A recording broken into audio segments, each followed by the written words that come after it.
Hey everybody, I'm so stoked to be here with you tonight. Hope everybody's entered into the giveaway. That's going to be a really awesome one. I'm excited for it. It'd be a great thing to win. Talk about a good way of enjoying your summer. And talking about enjoying your summer, we are going to be talking about the wet grinder today, and I'm super excited about that because I just envision a nice summer day. Got the hose hooked up to it. You're just out there with a huge piece of stone and just making it beautiful, something for your yard. But tonight we're going to be displaying some Wonderstone and the wet grinder, and we're going to make an awesome Wonderstone display piece. We're so excited for it. I can't wait to actually get hands on myself, learn myself, and this is going to be a super fun night. I'm excited.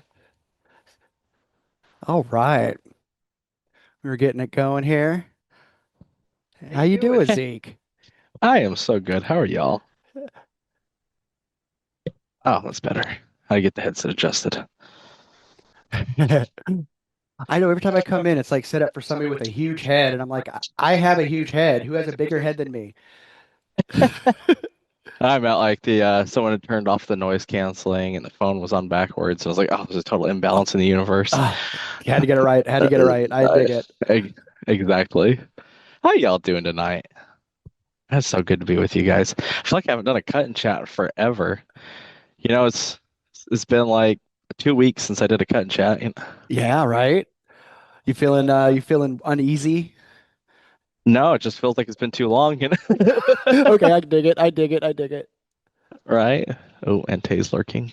Don't worry, I haven't offered deals yet. I'm getting a look now. Put down the knife, Tay.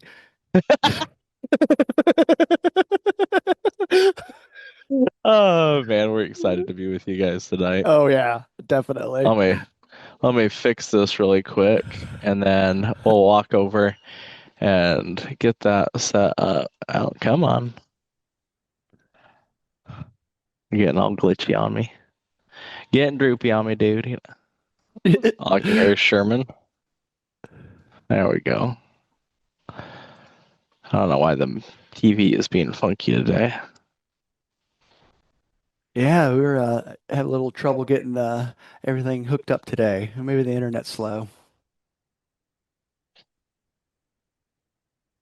So, Wonderstone, do you know where it's from? The Wonderstone that we're looking at tonight is from Mexico. Ooh, so we can enter into the competition, or is it too late? No. You can enter into the competition. Okay. When is the deadline for that? Do you know, or could we put? Team, you want to share that in the chat? I have no idea. Or if someone wants to announce it, that'd be even better.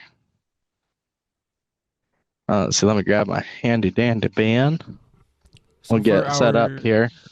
Best Mexican Material Contest, the mechanics are you have to send maximum of 5 entries per submission.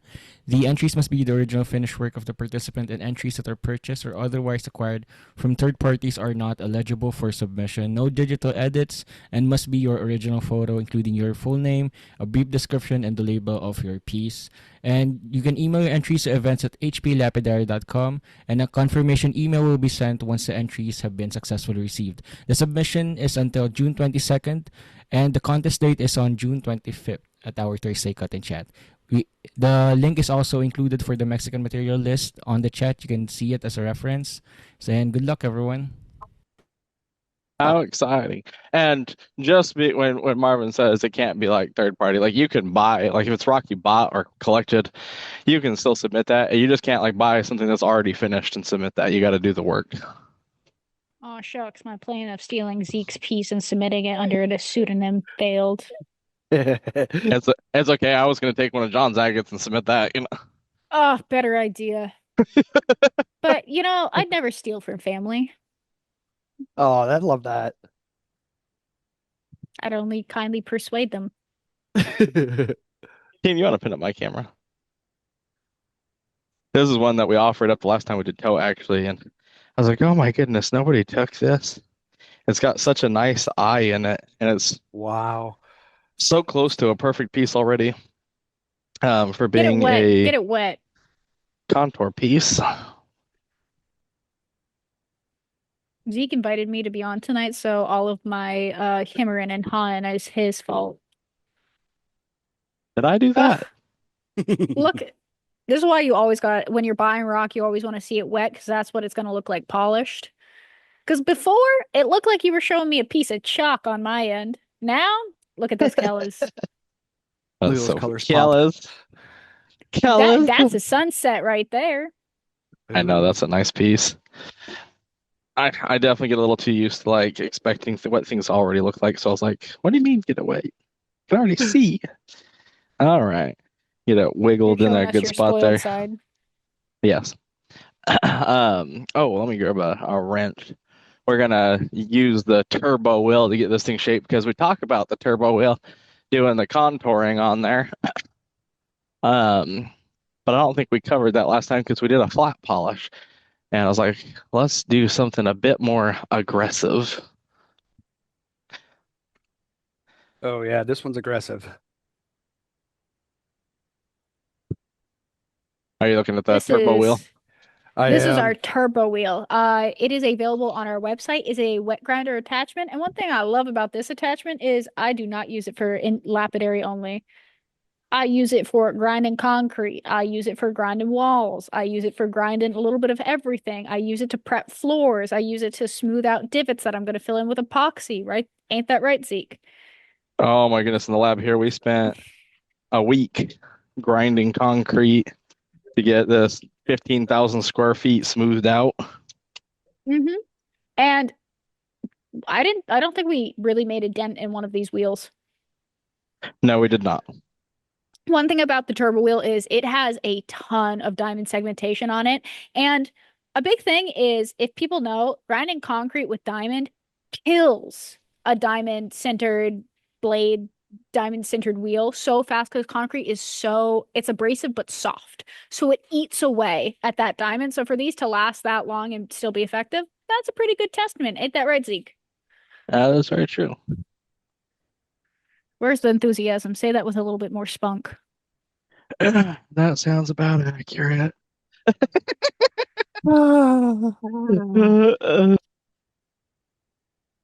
Well, I'm glad that didn't come off. I was like, why is that so hard to turn off? It's because somebody left the hose on. I'm glad that thing didn't come off. These just connect to a standard garden hose so I can get this off. So you could do this in your garden. The first time I used a wet grinder was in a garage on the floor. Yeah, I had a fountain, like a pump, because I didn't have a good hose connection when I had mine.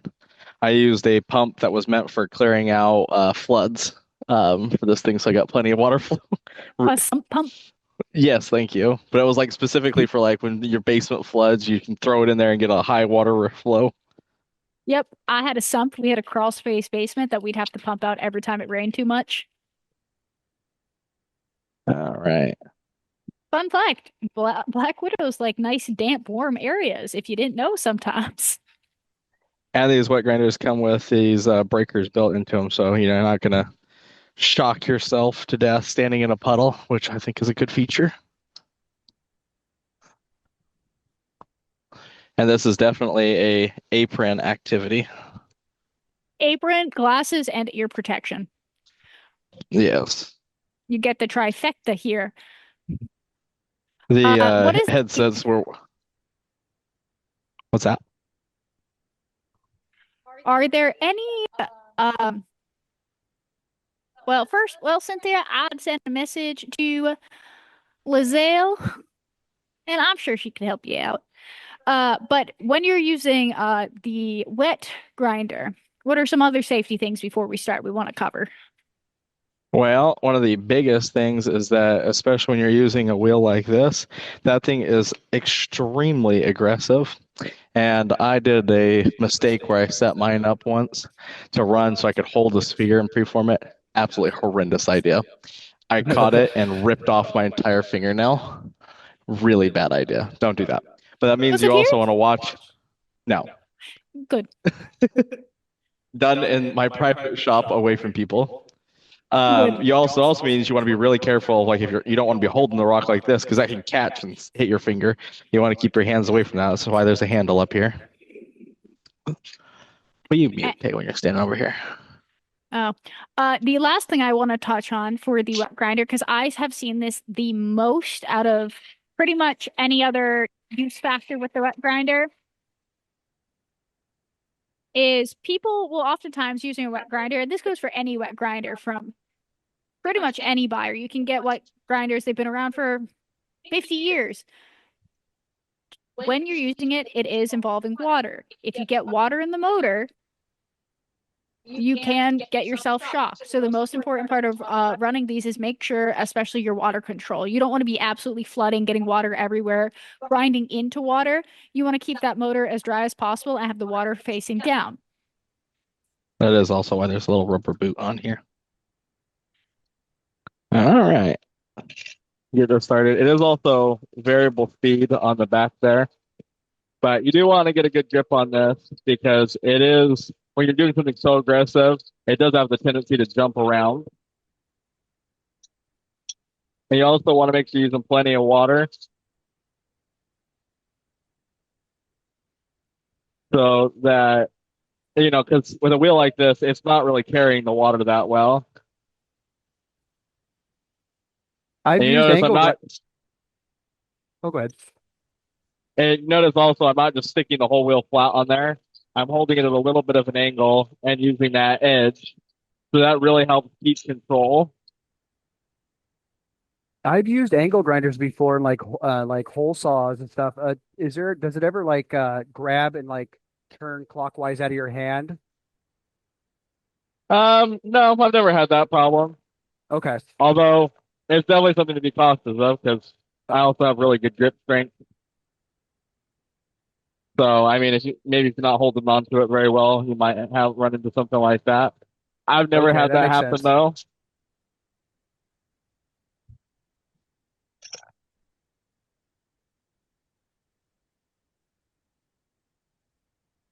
One of the reasons I say it's different from like using like a hole saw is that you're not like it's not cutting in, so it's hard for it to grab and spin the motor around. But it can grab and jerk. Zeke, what speed are you running it on? It's on a 5 right now. Thank you.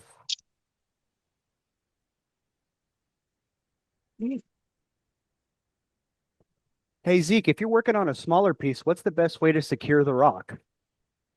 One of the coolest things that I've seen people do is we had a customer take and use a rock gripper that they bolted to a table upside down.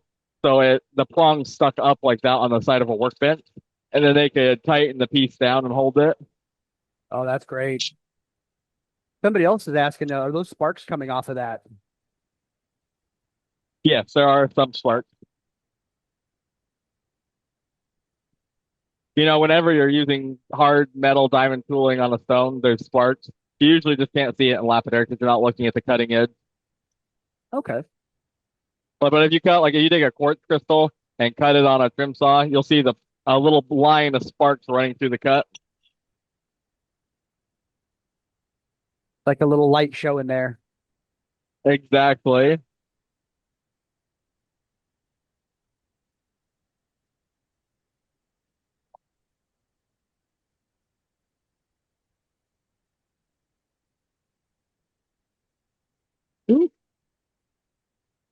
Hey team, do we have these in stock and the price We available? do.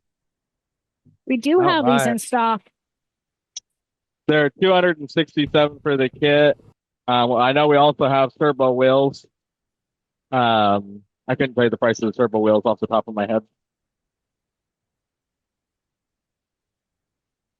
The 4-inch turbo wheel is 5647, and then we also have the 4-inch and a half, 5647 as well. Thank you. And if you already have a wet grinder, we also sell pad kits. You know how much is one of those pad kits? One of the other accessories I really like is the aluminum backer. It comes with a soft rubber backer, which is great for doing a contour like this. The aluminum one is really great for doing slabs because it helps you keep a flatter face. Ah. Do you off the top of your head know what adapter it is you need to go from regular hose to hose for wet grinder? No adapter needed. It'll connect to any standard garden hose. It Okay. comes with the adapter or the fitting. And what comes with when you get the box? What comes in the box basically? What do you get with the whole kit? The kit is gonna be the machine, the hose, like this hose up here, the handle, the flash guard. It'll have an extra set of brushes for the motor.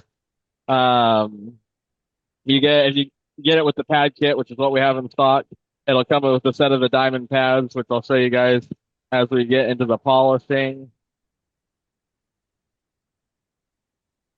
But you can And see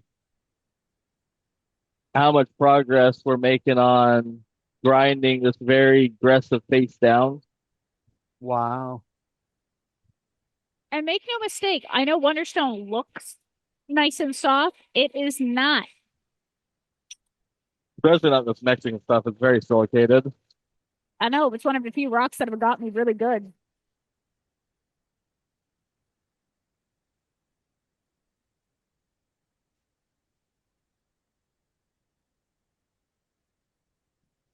I'm Okay, so when you thinking get Oh yeah. that about it, kit, Anne. it I'm comes with the thinking. pads.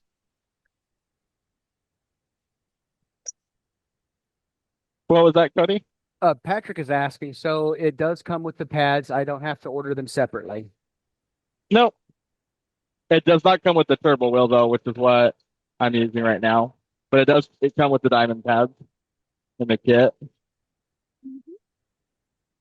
Yeah, Jeanette, we could do that. Whenever we get a chance, can we show what the hookup looks like? Yeah. Uh, it's just like a garden hose connection. It's there on the left side of the screen. Yeah, this is what would come on the machine. This is just the hose that we have in the lab. Cody, I see you're mentioning they did an insane deals on these. I don't know Huh? what you're talking about. I'm new. Huh? Oh, I was talking about interesting. Interesting. Well, I'll do some work on the computer, but I think I may stick around for a little bit tonight. I think I may be sticking around. I'm also interested in these potential insane deals. I don't know what you're talking about. Cynthia, it would. I've done it on our own floor here. Turbo wheel on it. A concrete floor. You can see. Floor is we used to have when we rented this space, say 100 You're some cutting old out, mill. Tay. I'm cutting out. Yeah, I couldn't hear you. Well, I couldn't hear you. Whoa. Can you hear me now? You were cutting. I Yeah. heard it too. My goodness. Well, Cody, if you want to give me a heart attack, my goodness. Uh, put a wet try on that really spin. My goodness. So for wet grinder, when it comes to leveling the floor, if you're just doing a rough levelings, Cynthia, completely doable. It's pretty soft. You can grind floors pretty easily. There's two things I'd talk about. I'd recommend. You're cutting out. Oh my God. Maybe if I go over here.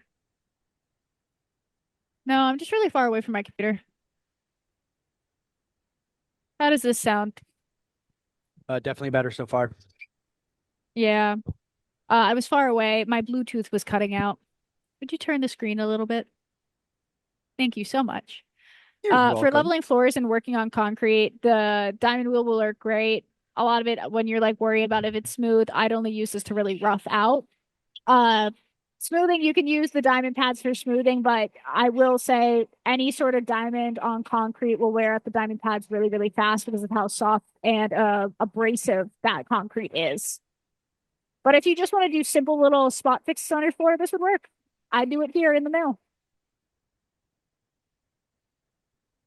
No, is this only for large stones? No? And it's definitely preferred for larger stones. But, Yes. if you have a way of holding the smaller stuff, it'll work just fine on it. Some people, this is another one that I probably wouldn't recommend. I know some people will also mount this and use it as a little mini flat lap. I don't particularly like that. I think this machine's a little fast for that. But people will put the rocks in vices, or I did really like. We had one customer use the rock gripper mounted to a table to the side of a workbench. Um, to use to hold the rocks while you work. Just I thought that was a great idea. That is a good Cynthia, that idea. would be perfect for these. If anyone is interested in contour polishing larger boulders, larger rocks, I've seen these used to make how many chairs? And Zeke, Bathtub. bathtubs, sinks, bowls. These are fantastic for if you want to do any divots, smooth edges, and just polish, especially on much larger pieces. This is the tool they use. I've also done tabletop with these. Now we're just showing off, I guess.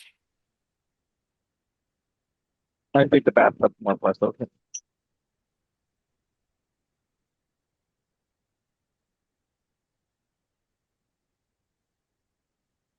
You know the most ironic thing? I grew up not really with a rock dad. I grew up with a, how would you describe Sherman? Um, I grew up uh, mindset of dad. oh You're yeah, kind of you are gurgly, Zeke. gargling. I'm gargling. Yeah. Yeah, you're Is it better when I'm not Sherman. grinding? No. No. No.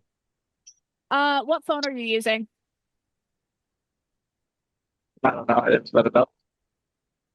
Yeah. So one of the plugs, if it's the silver phone, is not has gotten a little bit of damage. Um, Love the silver ones. I can't hear you anymore. So we're gonna switch your headset real quick. And then I can experiment with fixing this in a sec. I grew up with a dad who could do pretty much anything if he tried hard enough. And as I joke, am my father's strongest son. So that required me to do a lot of wild things with my dad. Most of them not rock related, ironically enough. A lot of real rear differential fixing. I'm gonna let you. Nice. We have different opinion. No, my dad's really a cool guy. My dad's one of my probably I'll call my dad my best friend. Never tell him that though. He'll get a big head. Wait, what about me? Who are you again? I don't know. I'm a girl dad all the way. I hang out with my dad doing everything.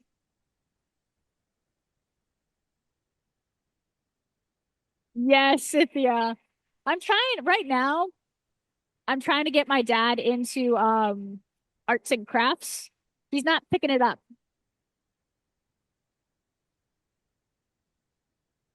I want him to do some painting, but all he talks about is CNC machines now.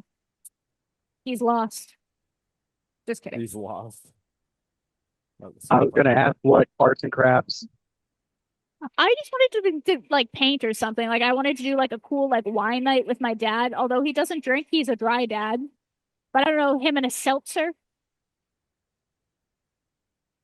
Nothing wrong with good seltzer. Oh, We switched headsets.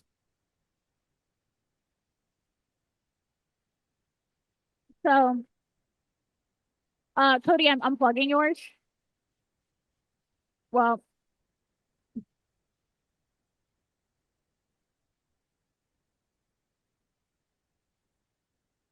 could you grab me a piece of tape? Like tape. You're gonna get a little bit of an augmented view for a sec.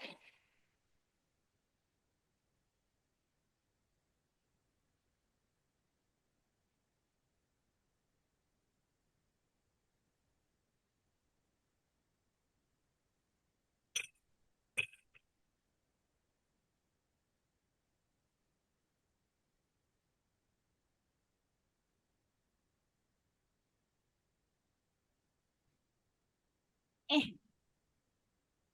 my goodness.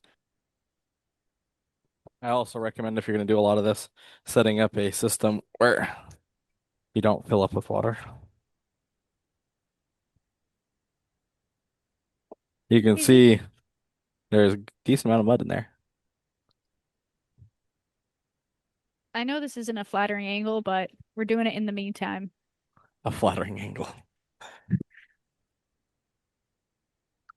Oh my God. You can see though, this is all pretty ground. And let's actually dry this off and give you guys a little view since all of our progress. It definitely is not a dry process. You This see, system's set up to be just fine. you just goes forward. Oh, I was like, I don't know what you're pointing at. Oh no, no. Yeah. Yeah. I definitely wouldn't down a normal sink dump that much mud. We're doing a little bit of a bird's eye. I'm mainly doing this so we don't kill our poor camera water because one thing about the wet grinder is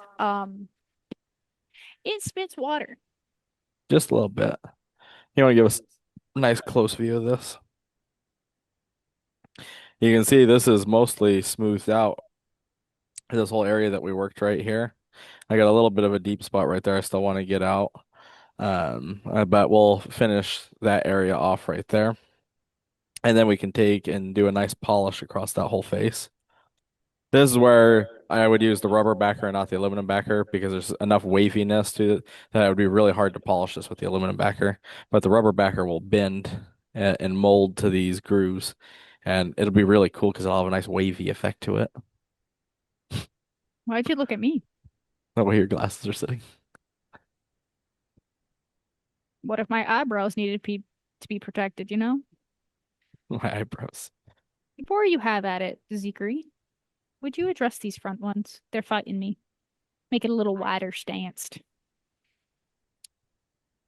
Oh, that's how that works. You know?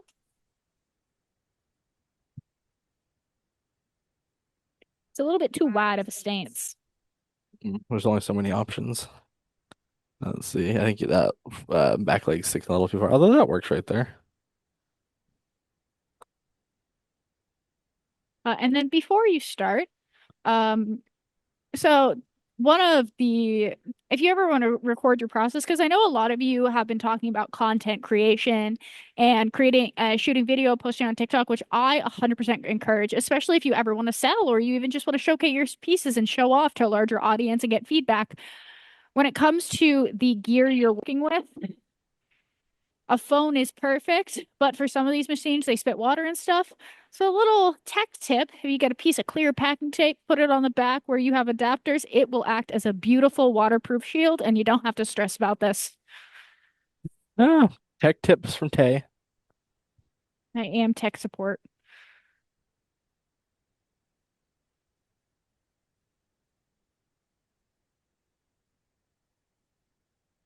Oh, that is nice. Little water shield on there. Mm-hmm. It keeps it from getting in the port. All right. And now he can have at it, and hopefully we won't get any gurgliness. Cody, what do you say to that? I hopefully agree without gurgle. Ah, it already sounds better. All right. That's awesome, Travis.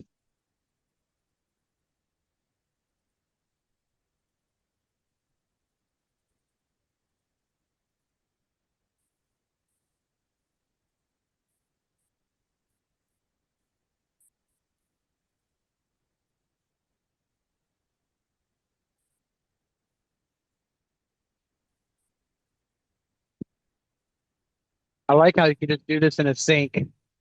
Be great in a shop sink. Interesting.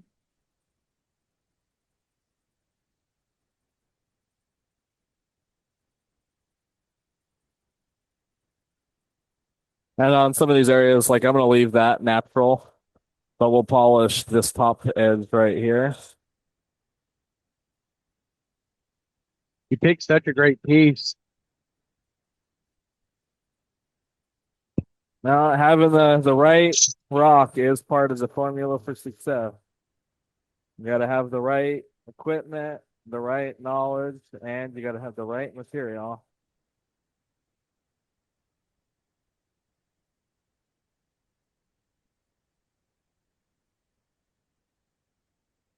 A lot of times when people start out using like the wet grinder and it's the first time using it and they get a little bit scared of using it on more expensive material, I always recommend if you got a boulder in your yard, go at it a little bit, practice, find your technique, get really comfortable with the tools you're working with, because and learn how like really how to use them.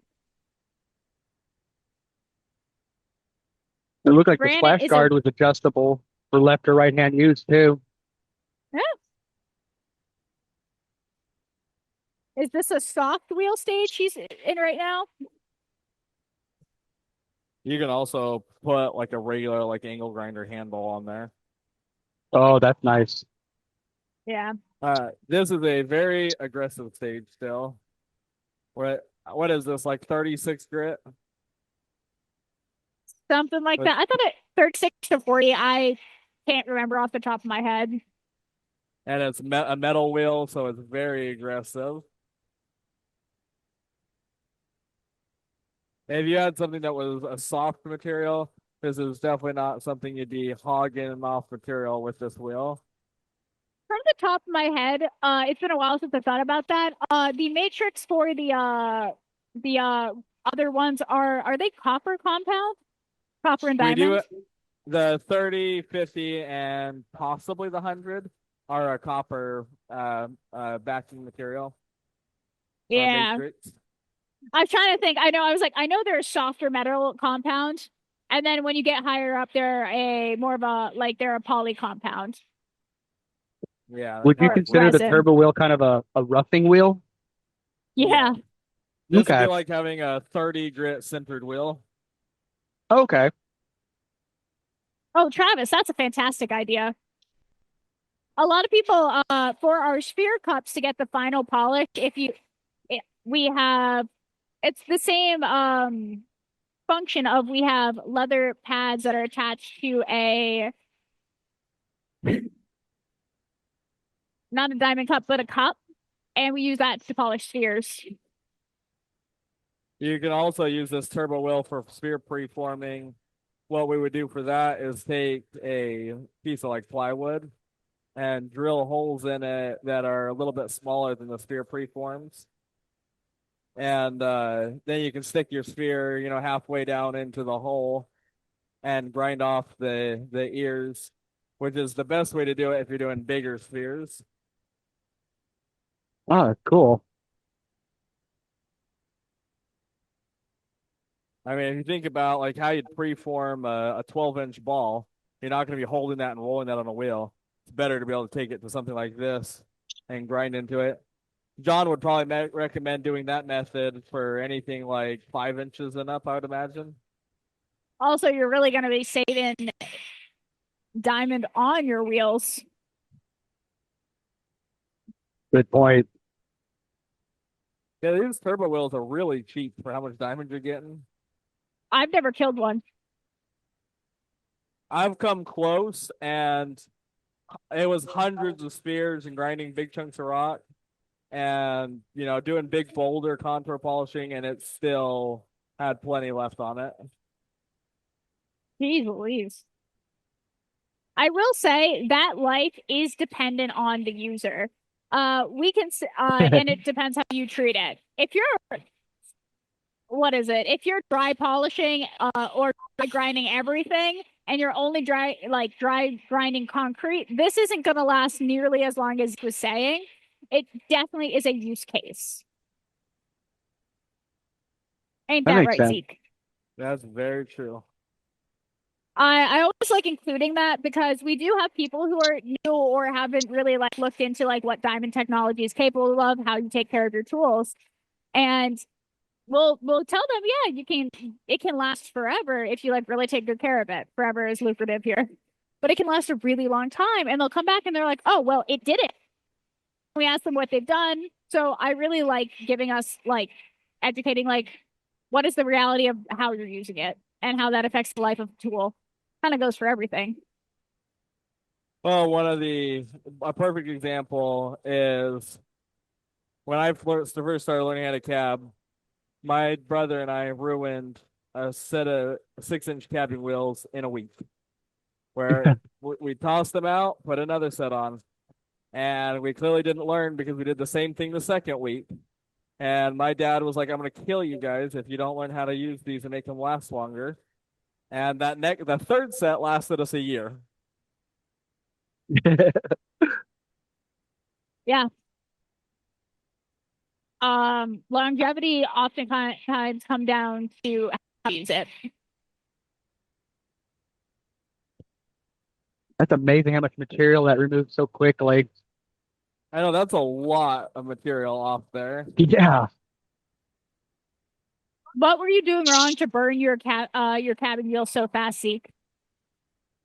Pushing excessively hard, using the center of the wheel rather than the whole wheel, and not running enough water. We were also running a competitor's machine because we didn't have Highland Park cab machines. And so we were just recirculating the dirty water out of the pan, which also would contribute to wearing them. And we weren't cleaning out the water, we were letting it get really muddy.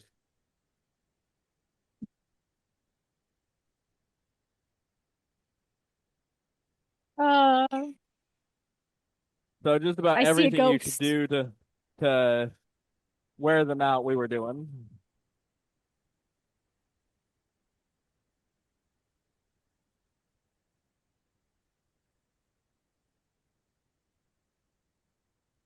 Ooh. That's probably the one thing I see with people do the most with the resin wheels is not running enough water. Because like I'll run a small amount of water, but some people run them so dry that they're taking the resin off really fast.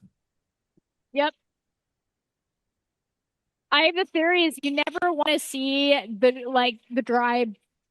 I wouldn't call them burn marks, but you never want to see your wheel completely dry when you're trying to grind something on a resin wheel. You kind of get that white streak sometimes. Well, and if the resin's coming off and leaving streaks of resin, you know you're running it too dry. Yep. So This is the turbo wheel. if your scratches are the same color as your wheel, you're probably running it too dry. Yep. Cynthia, were you looking to get the set with one of the turbo wheels?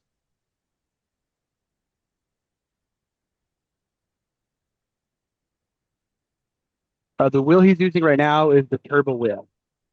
Yeah, this is a 4-inch turbo wheel. Can you mark that down for Cynthia, team? Thank you, Cynthia.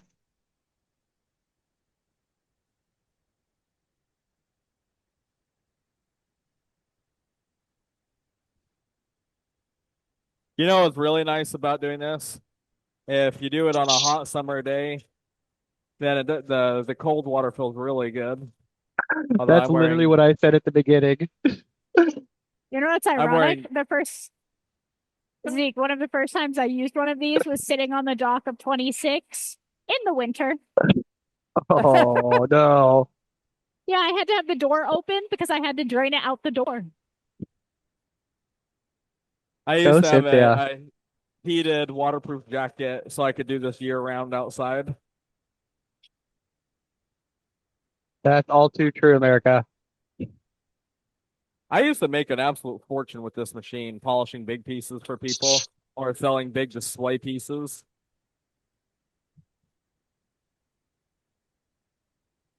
There's no cold water in Arizona in the summer. Ain't that the truth? Yeah, even the cold water out of the faucet is lukewarm. Alan, the reason why he's not drilling holes in the bottom of this bin is I will kill him if he does. Yeah, this is a really nice bin. This is one of my organization bins he has co-opted for this use. If it makes you feel better, Sherman gave me the 3 really good ones and said I could use them for this kind of project. No, that doesn't make me feel better. Funny enough. I love that, Cynthia. My house out in California was on a well.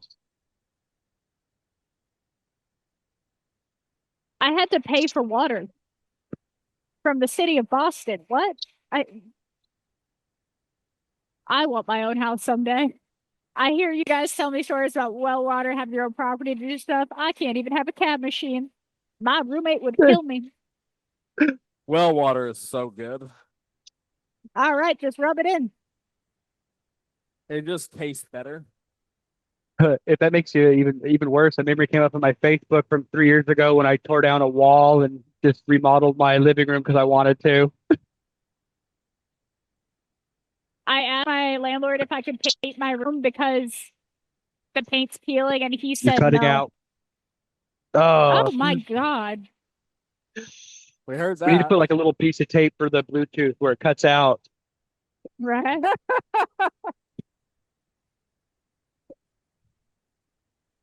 Hey, Michael.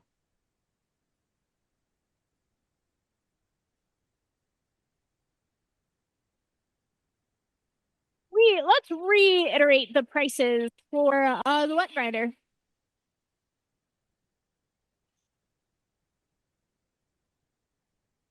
I guess I'll do it. The prices for the wet grinder, if you're interested in getting the wet grinder that comes with a pad kit, which includes all pads, it doesn't include the turbo wheel that Zeke is currently using. The pad sets, I think, are like 30, 50, 100. There's six of them. I can't remember off the top of my head. 30, That's 50, 100, 200, 400, and 500, and 800, I think. 1500. I thought there was a buff wheel in there. Is that the 1500? Oh, there is a buffalo as well, yes. All right, at 30, 50, 100, 200, 400, 800, 1500, and buff pad. That is if which is included into the purchase of the wet grinder, which is $267. If you want to get that kit alone and you already have a wet grinder, that kit is 105. Uh the copper, so for the diamond, so the I lost my train of thought. The makeup of the buff pads, the 30, 50, and 100, I believe, Zeke, we were talking about, is a diamond and copper base like matrix. And then it is a resin for the from that up for 200 up. The wheel that Zeke is currently using, the turbo wheel, is a sintered diamond wheel. Much, much harder, very aggressive. I recommend it if you're doing like aggressive grinding, like really heavy grinding. It will last a really long time and it's really fast. Here he is showing Mhm. that copper diamond 30 pad. One thing I really like about these as well is they're also color coded. So if after you grind away, if you ever grind into them, and it's kind of hard to tell if you flip it over, they're color coded. Even if that paint goes away, color coded. Hopefully I didn't talk too fast. That is a habit I have. I do apologize. Yeah, came across nice and clear, Tay. I got a lot to say and short times to say it. Oh, I love this piece. I'm loving that piece. Yes, that is a fantastic piece. Man, that is really cool.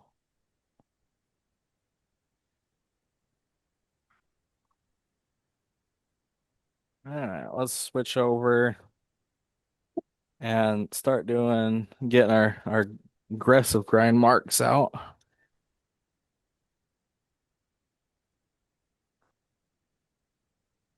One thing I really enjoy about this wet grinder, though, is you mentioned it earlier, and we didn't really focus on it, especially in this little downtime we have here, is you said it comes with an extra set of brushes. What does that mean? And what So does that mean for the user? so you probably hear us say all the time brushless DC, which means that there are no this pad is no good no more.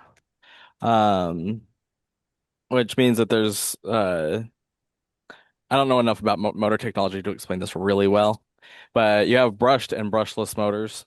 The This is a brushed motor, which means that you wear out the brushes in the motor. This makes a little connection on the side there that generates the electricity. So they wear down as the motor spins. And eventually you'll get where the motor just kind of like boom, boom, boom, boom, dies like a car running out of gas. And then you just unscrew them and screw in a new set of brushes. And we also sell replacement brushes. Yep, and I don't think I've ever run these down to have to replace the brushes, and I've run them quite a bit. What about you, Zeke? I have had to replace the brushes, but they usually when I had my shop, I'd replace the brushes every like 2 years. There you go. And would you describe yourself as a avid user of this at the time? I would describe myself as a heavier user because, again, horrible advice. I used to squeeze where the brushes sit to get a little extra out of them. Um, so I was probably burning through them a little fast. Hmm. A little folded piece of cardboard does the trick. Oh my goodness, no. Don't listen to these So guys. I was like, not recommended. No.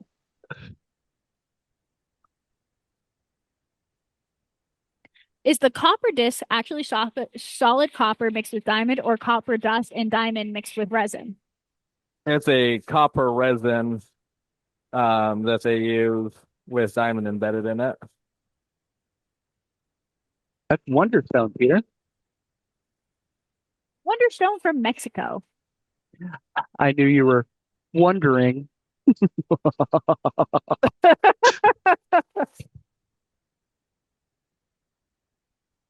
And since we started Uh, with that really aggressive turbo wheel, I'm starting with 30 grit on the resin pads. Jennifer is Get those asking a really. question. Does this hook to a faucet or is there a pump that pumps the water? Yeah, it This hooks just up hooks to to like a a. garden hose. That's the easiest way. Hook it up to a garden hose, normal flow. It has an adapter that comes with a wet grinder already installed on the hose. So you can just screw it right in. Super easy. And I'm pretty sure on the Amazon or hardware store that you could find the faucet thread to a 3/4 FIP thread fitting. I found it before to turn like shop sinks into hoses and stuff. Cynthia. I saw someone, Zeke, you may want to show them a little of this as well. Someone's having trouble getting their turbo wheel off, and they're wondering what they're doing wrong. Could you explain a Well, little bit on how to switch out your turbo wheels and your pads? the biggest mistake I see people make with that is they will use the machine and leave the turbo wheel on there, and then it binds a little bit, gets a little rust on there, and becomes very hard to get off. So I'd hit it with a little penetrating oil on the threads there. Um, and then I usually hold when I'm doing it, I'll use the wrench to hold the motor in place and then turn the turbo wheel.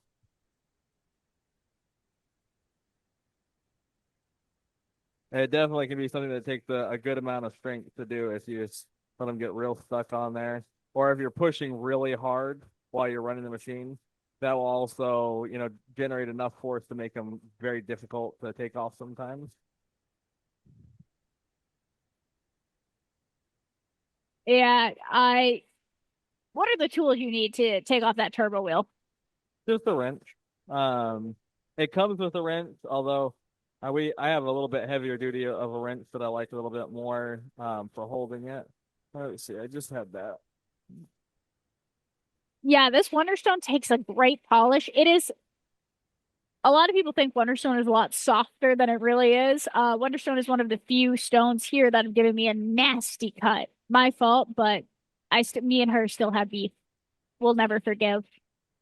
I was wondering that too. But that tool, I was just holding up that wrench. That's all you need to take them off. What's the RPM of the wet grinder? Do you know, Zeke? I couldn't tell you. I don't think I could say from the top of my head either. That's something I have to look into for you. Ken? Pretty fast if you crank it all the way up to the top speed. It is variable speed. You have what, 9 speed settings? 6. 6. There you go. 6 and a 9, same number, just flip it upside down. Well, for K, that is the same number. And Okay. we don't carry that Hold up, wrench, right, Zeke? homeschool boy. What was that, I think Cody? doesn't the wrench come with the wet grinder? It does come with a wrench, although the one that I was using is a heavier duty one that we do not sell. It's just one that I got from John's Toolbox. Although I can tell you what size it was here in a second. When we turn the wet grinder off, I'll tell you what side fits it. Richard brought up a good point. Maybe the RPMs are on the machine too.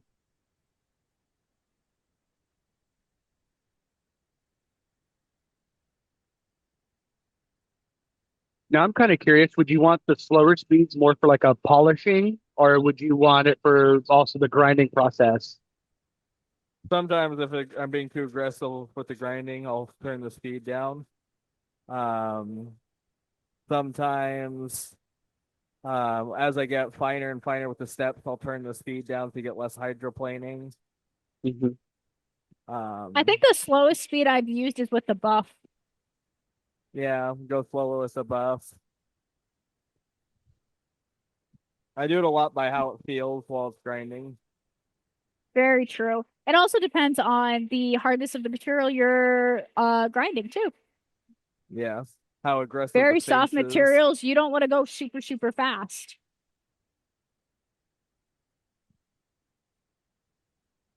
Matt was saying he has difficult removing and switching the wheel, so he uses a little bit of dope anti-seize on the thread each time, just a little, yeah, because the anti-seize gets everywhere.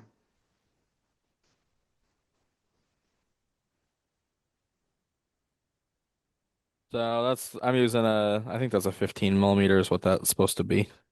Doesn't have the on there, but I'd imagine this is a bicycle wrench apparently. This is probably back from Do John and you Sherman's even bicycle own days. a? I was like, you don't own a bike. Is that Sherman's? It's John's. They're the same. You know, when they talk about working in the bike shop, that's probably where that wrench came from. But Yeah, it's just a they both thin work wrench. there. I agree, Jeanette. But the key to the wrench is it needs to be a thinner wrench. Yeah. You ain't getting that bolt with a big old adjustable. Let me tell you that. I've tried.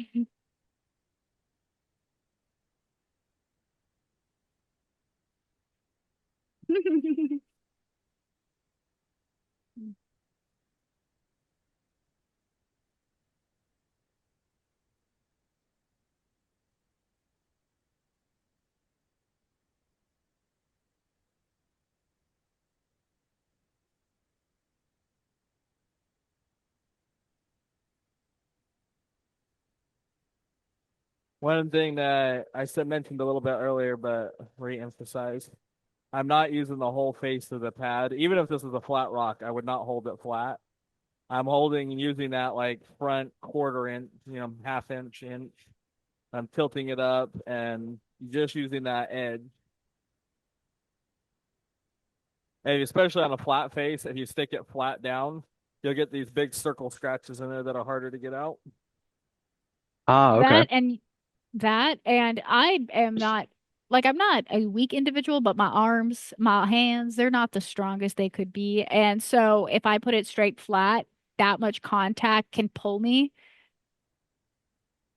It's much harder to control.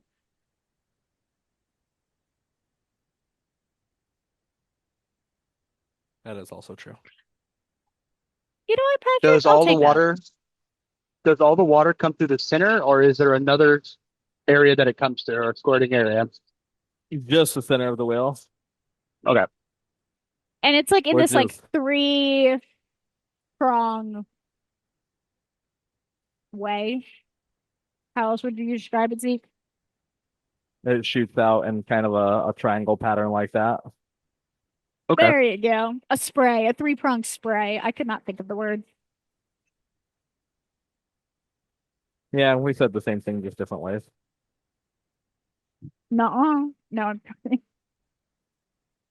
Zeke's got the work boots on, so I imagine they're also waterproof. They are. Show off. Oh, who said that? I always wear waterproof boots. I wear waterproof boots all day, all year round, doing I lapidary, the nice and heavy duty, so I'm not hurting my feet. I can stand on concrete all day and be just fine. I can get, oil or water spilled. They're also slip resistant. Highly recommend having a good pair of boots to do this kind of stuff.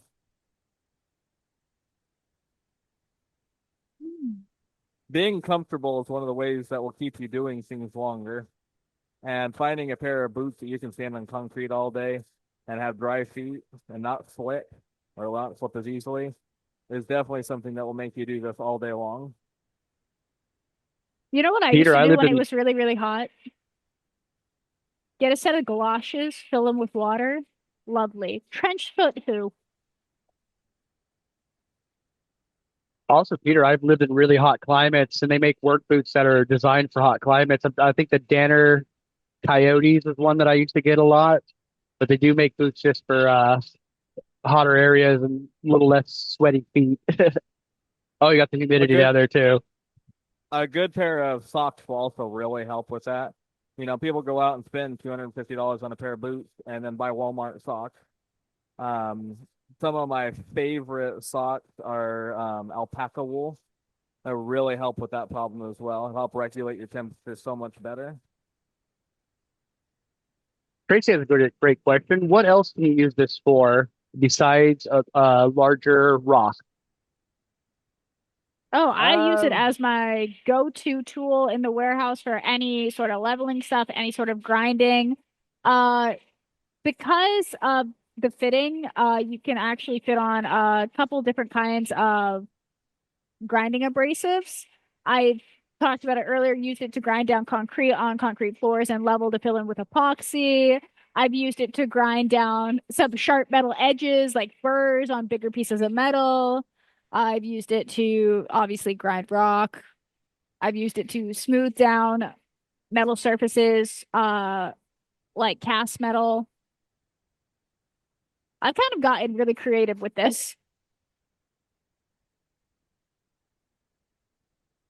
Leslie Danner makes them. I can't remember the exact name of it, but even if you go to the Danner website and put in hot climate, they'll come up, and they're essentially designed for the troops in Afghanistan for that. So they're rated up, I think, like 120-degree weather. This, Tracy, this can also be used for smaller stones. One thing though is you do have to figure out a good way to hold the stones. I do not endorse at all holding it in your hand and pushing it against the wet grinder. I'm, like I yeah, know some holding a people rock like have, that is a terrible idea. yeah, I know some people have mounted the wet grinder and kind of used it as a flat lap. People are more technical. I wouldn't do that myself, but I know some people have had a lot of luck with it. But I recommend using a vise, gripping your rock, and working it from there. 30 grit. Well, Joseph, if you don't like your fingers, it's a lot of things you can do. We still Oh, got can some. you put a cutting blade on the wet grinder, and would it be advised? No, Definitely not advised if you can make one no, fit. That's a terrible idea. It was never meant to no, fit. no. Just because you can make something fit doesn't mean it should. I'm sure Don't do somebody it. has some adapter that'll make it fit, but bad idea. Oh, they're wondering if you can add a like a angle grinder like handle to the side, and A you side can. handle, like a T handle? Yeah. You definitely You can. can. I may or may not have put a table saw blade on an angle grinder when I was younger, just for fun. For fun. You know, Zeke, you were telling me not de-stressed. Hey, I'm old enough now to know how stupid that was.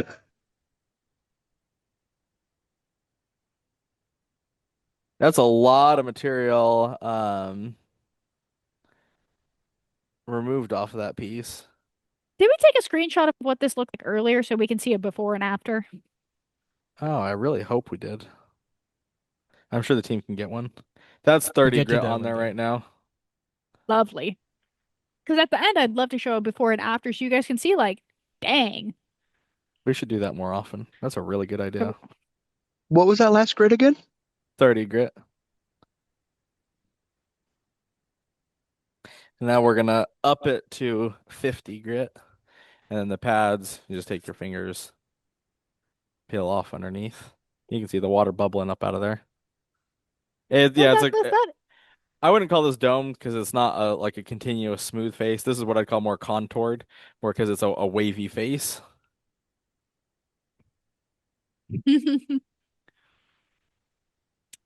well, Douglas, that's a little weird. I haven't heard about that happening with Zoom.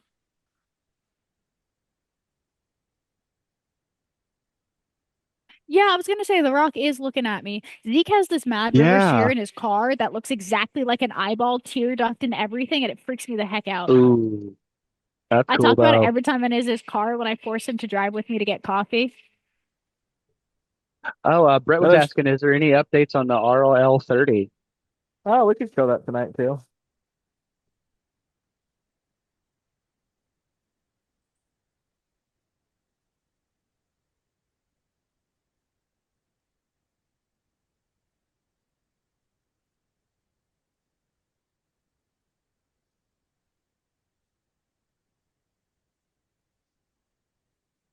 I have a nice chunk of bone wood that has a cut surface I want to polish. Do I need to start with the turbo or do I start with a higher grip pad? If it has a And smooth cut on the front, higher grip pad all the way. Turbo, you're just actually adding more work and removing more material. And Ken, you could just request the wheels you want right here in chat, and the team will take care of you.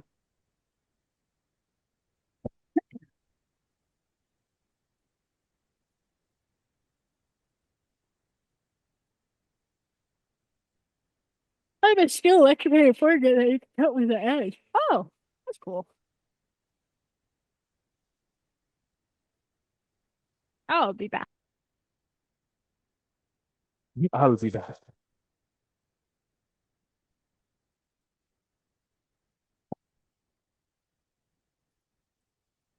This is a really fun process to do. Very satisfying to do a big piece like this. I was just going to say it's very zen and like flow state. You know what I mean? I've been just enjoying watching it too. It's very captivating. Douglas is asking, I'm watching on my phone, and if I get a call and then go back to watching, the volume gets really low, and I have to sign out and get back in to fix the volume. Any fixes to this? Huh. Um, I've not seen that before. Team, yeah, Yeah. I'm do not you want to sure. look and see if you can come up with a solution for that? How heavy is America this is asked. tool? That's a great question. We should weigh it. There I have is no idea. scales literally surrounding us. I would guess that it's in the 6 pound range. You're not really holding the tool up a lot because you're resting it a lot on the stone. Honestly, I'd say the most fatiguing part about you doing this is the vibration from doing heavy grinding. Like when you're using that turbo wheel to really dig in and shape the piece. Jeanette was asking, diamond and milk for Rosetta lace.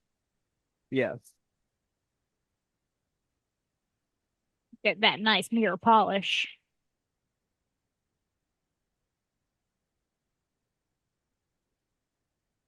There you uh I I love this community. Everyone always helps each other. It's so great.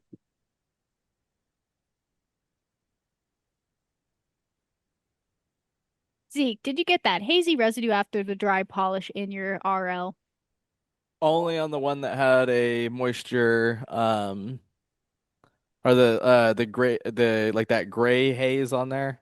The only one I got that on that was the one that had a moisture issue. There's a few of them that have perfect problems to show. I tried to replicate as many of the things you guys were talking about, having problems with in this step.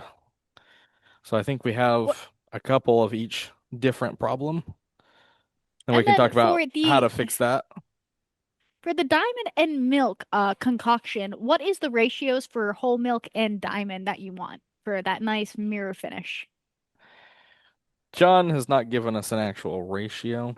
The how I do it is I take whatever much milk I'm going to use. Generally, you're only taking like a couple ounces, and I mix diamond powder into it until the milk kind of turns a grayish color, and you can see diamond floating in the milk. That's better The than what I was going to say. I key was going to say to taste.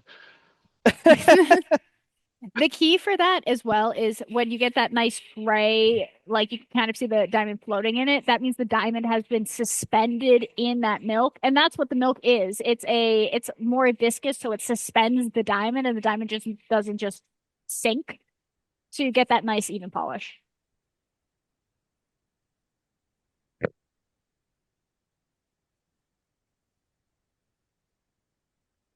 Use buttermilk.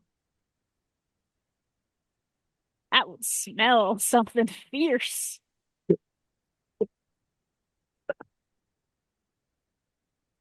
My grandmother loved buttermilk, and it always would get me when I'd get a cup of it and think it was regular milk. Is that the stuff that's like real milk where they haven't filtered it? Oh, That I think that's like unpasteurized, right? I think buttermilk is just it has like a real, I don't know, like a sticks to your mouth feel to it and kind of tangy. which diamond Tangy. powder do you use, by the way? 50,000 grit. There you are. Oh, okay. Thank you, Leslie. Buttermilk is what's left over from making butter. Oh, interesting. Bec- Because in the dairy, like in the butter making process, when you turn, like when you're trying to turn like dairy into butter, you get a separation where the fats from the milk separate out, and then isn't the buttermilk what's left?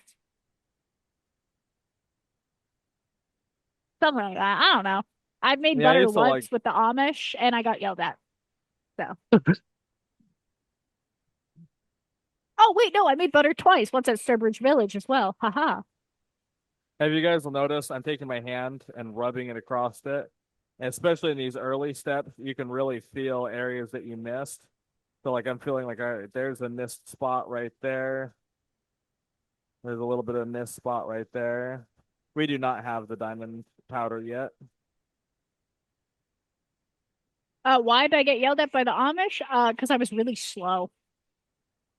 Where my grandparents live in Pennsylvania, there is a Amish community really close by. So and they were friends with my grandparents. Did they call you English when you went there? I remember the Amish that I knew. We had an Amish family live next to us when I was in Washington, and they called us English. Thankfully, no.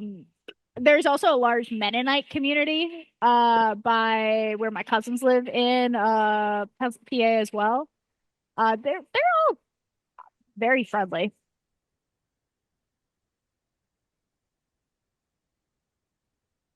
Right? Okay, that's how it works, Jeff. That's what I thought. It just, yeah, if you're not Amish, you're English. Yeah, they're from my grandparents are from close to Clark Summit, like I think Limestone, PA, a little bit in the boonies in Western PA. Then my cousins are from Flarion, and then my other friends are from my other aunt is from Scranton. Grant, New York. Scranton, PA. Oh, The same Scranton where the office is based. So I that's how thought that most was people in New know it. York. Yeah, that's what Nope, I was that's in thinking. PA. I was like, Scranton is in the office. That's hilarious. Yeah, really out there, really tiny towns. Half the people are related type thing. Hey, I Mark. think the graduating high school class was 7. Me, no. Um, no. They are native though. So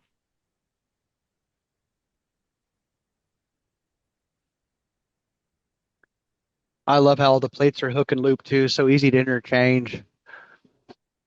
I am Shawnee and Cherokee. My first name is native and it's a combination for both Algonquin and Iroquois, the two languages spoke by each tribe. That's pretty cool. Fun fact. Definitely. Someone asked. I'm not just saying that out of nowhere.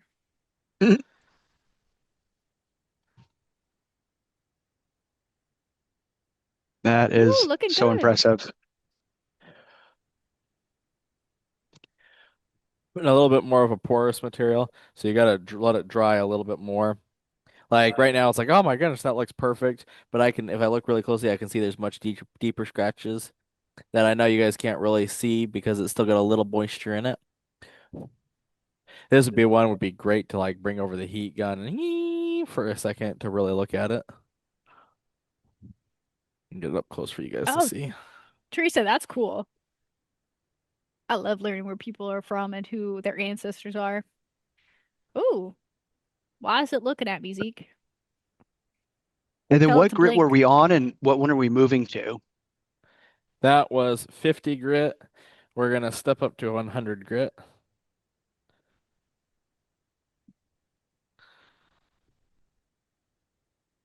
There are, I will say, when you start grinding a lot, you'll kind of realize there's certain stages of grinding go by faster than others, although that is dependent on if you don't miss a scratch and have to go back and then you know what I mean. But yeah, that's always fun when you're like 4 or 5 steps past it. You have to go back. Oh yeah, see right there. Zeke, You Zeke, can one start to thing see we it did not drying. add. So before you turn on that, Zeke, show us that head, that aluminum head. So this adapter, he's using the aluminum adapter, which is a little bit more rugged. There is also a rubber adapter. Looks just like the aluminum, but is rubber, which has a little bit more give. You can have an option between the two. One comes with the wet grinding machine, uh, The rubber. the rubber, which much more flexible, kind of easier for contouring. I will say when you are storing rubber parts, if you just store them underweight in a hot environment, it can deform them. So you want to be take care in how you store your equipment. That goes as well for the protective guard and the shield. Since there's a little softer rubber, they're meant to mold. If it's in really hot environments and it's squished down, you can deform them. Be careful. But you can kind of have two options. We're using more the aluminum right now, which you can get, which is structured, has less give. I wanted to point that out. This this one would be a lot better with the rubber. There you go.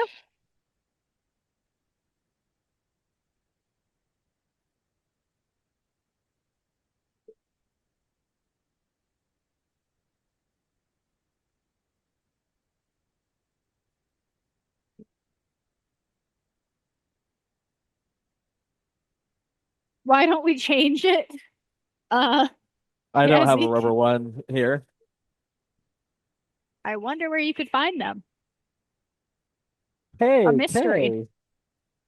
Yeah, I would have approved it. Hey, Brad.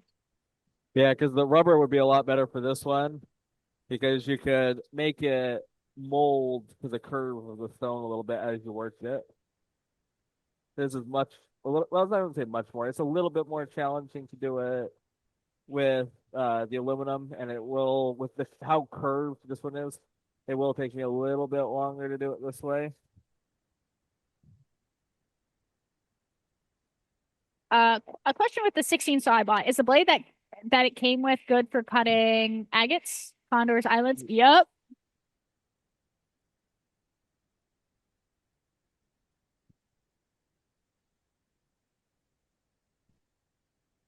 Zeke likes doing it the hard way. It depends on what he's doing, that's for sure.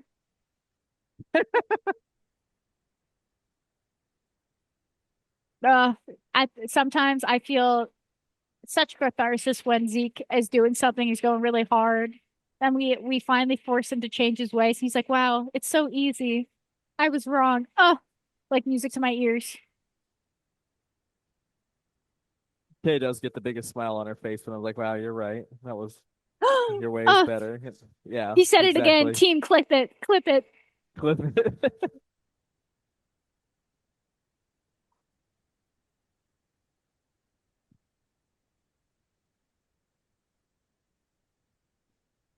No, to the rock, that will make pretty much no difference. In fact, actually, it will help reduce fracturing and keep the blade cool What because it's will? allowing having the notches in the blade. Oh, yeah, actually, really good.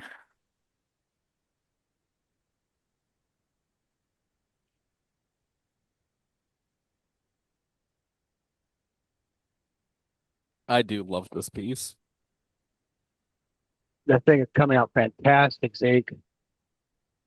Is this a seller or a keeper? Yes. That did not answer the question.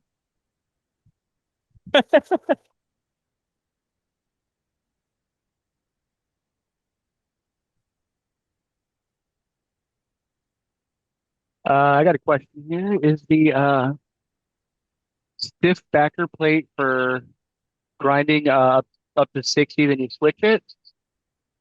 So this aluminum backer plate that I'm using, that's a hard plate. I would use if I was doing like a flat slab and wanted to Hmm. keep it as flat as possible. The rubber one is better for following a contoured face where it can mold to the rock. Okay. So if you're gonna cut a rock and polish the flat surface, I think you'd be much better off getting the aluminum backer with that. Or if you're doing a tabletop, something like that. If you're doing a contour piece like this, you definitely want that rubber um, backer plate. The rubber one comes with the machine.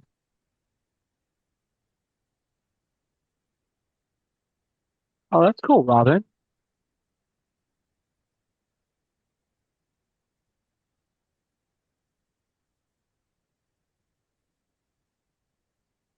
America's asking she has to get back to work. Will there be a photo on Facebook tomorrow? Oh, definitely.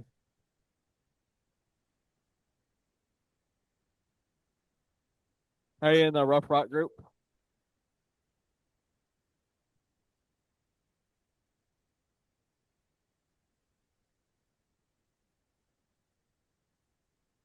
Zeke, black stuff on the rock after the cut means what? Blade rubbing against the rock a little bit. Be my guess of what you're describing. It's pretty normal though to have some like black mark from the blade on the rock. Usually just washes right off.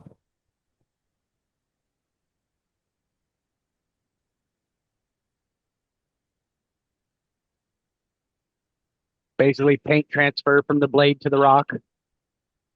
Or just, I mean, you take your finger and rub it against the blade, it usually leaves a black mark too. Same kind of Okay. thing.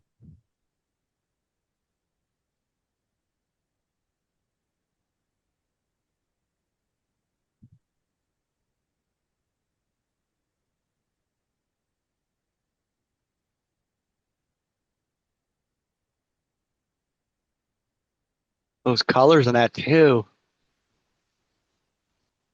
Oh, you're welcome, Mark.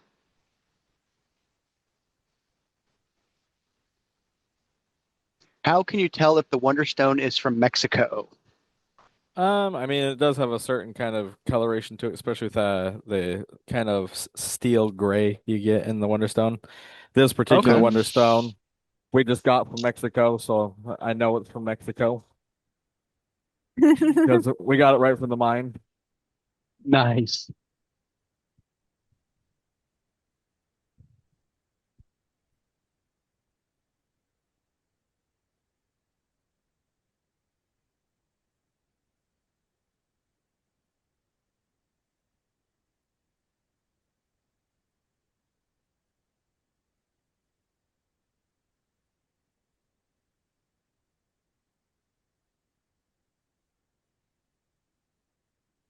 Oh man, I'm liking this piece a lot. Yeah, I love that point that it comes to. yeah, I think it'll look great displayed just like that. Oh, yes. In my house. You know, I had the same thought, Cody.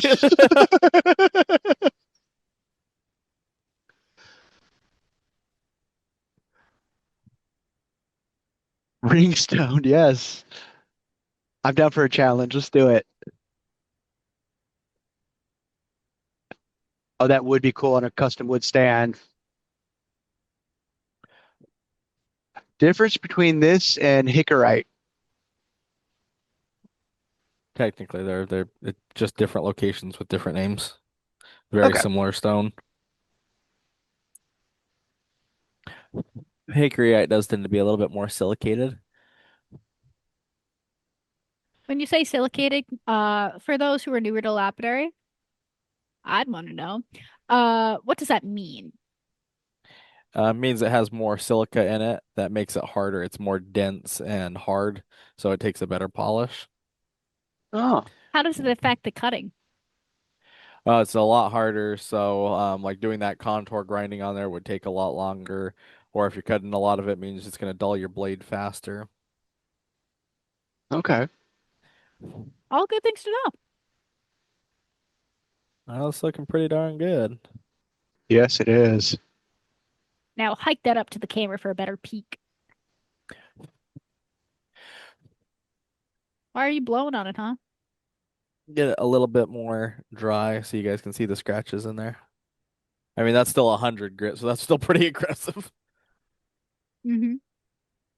What Zeke's doing, blowing on the rock to show to dry it out to show the scratches is a really, really good technique for any type of grinding and polishing you're doing, from cabbing to flat lapping. It's probably one of the number one things I use to make sure as I go from one stage to another that I got all those big scratches out so I don't have to finally get to a polishing stage and then go back and grind all over again. Great Well, tip. that, and if you didn't dry it out, you'd be like, oh my goodness, it looks ready for polish. Because this is porous enough that it holds the water a little bit more. So that's why I spent a little bit longer blowing on it, letting it dry out so that you can see those scratches. Otherwise, you're like, wow, it looks great. And you'll get done and be like, this thing looks terrible if Hmm. you don't.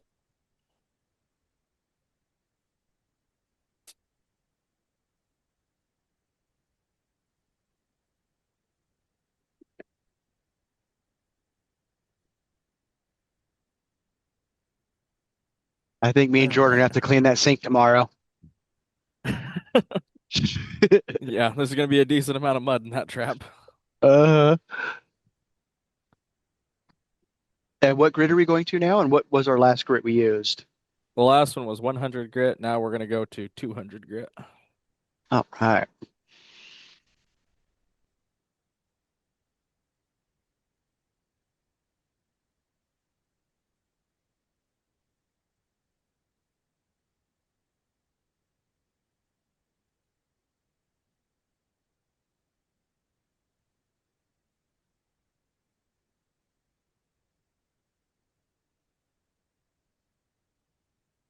The other thing that'll really help you is be systematic about where you're grinding. I know it looks like I'm just kind of randomly grinding all over this piece, but I'm kind of following a pattern every time I do it. And that really helps make sure I get the whole piece, What especially is with a the bigger pattern you con. like? It doesn't really matter if you do grids or if you go all the way around and work into a center or do, kind of a crosshatch like this. Or if you're like, all right, I'm going to do this whole section, then this section, then this section. As long as you do it the same way every time. Okay. So, and I'll change it up depending on the piece I'm doing. Like the shape of the piece might dictate what pattern you use. Exactly. It's kind of like mowing a Okay. lawn, different lawns to do different patterns for.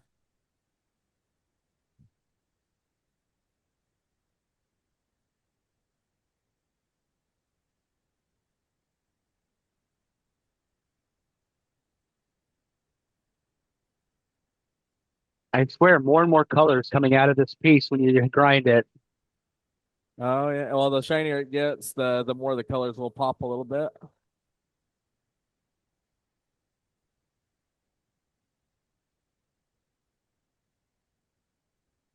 Zeke, are you going to Tucson? Hmm? That's a great question. If I go to Tucson, it'll probably just because I get a little time to go play. I don't know. Make a good case.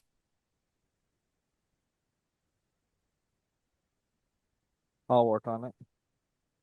You got a couple months to brew something up, maybe.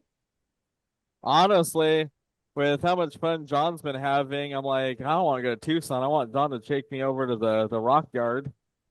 Yeah. I would love to go to Tucson, but honestly, my work my work schedule, my responsibilities here make that a little bit difficult now. I didn't buy a single thing.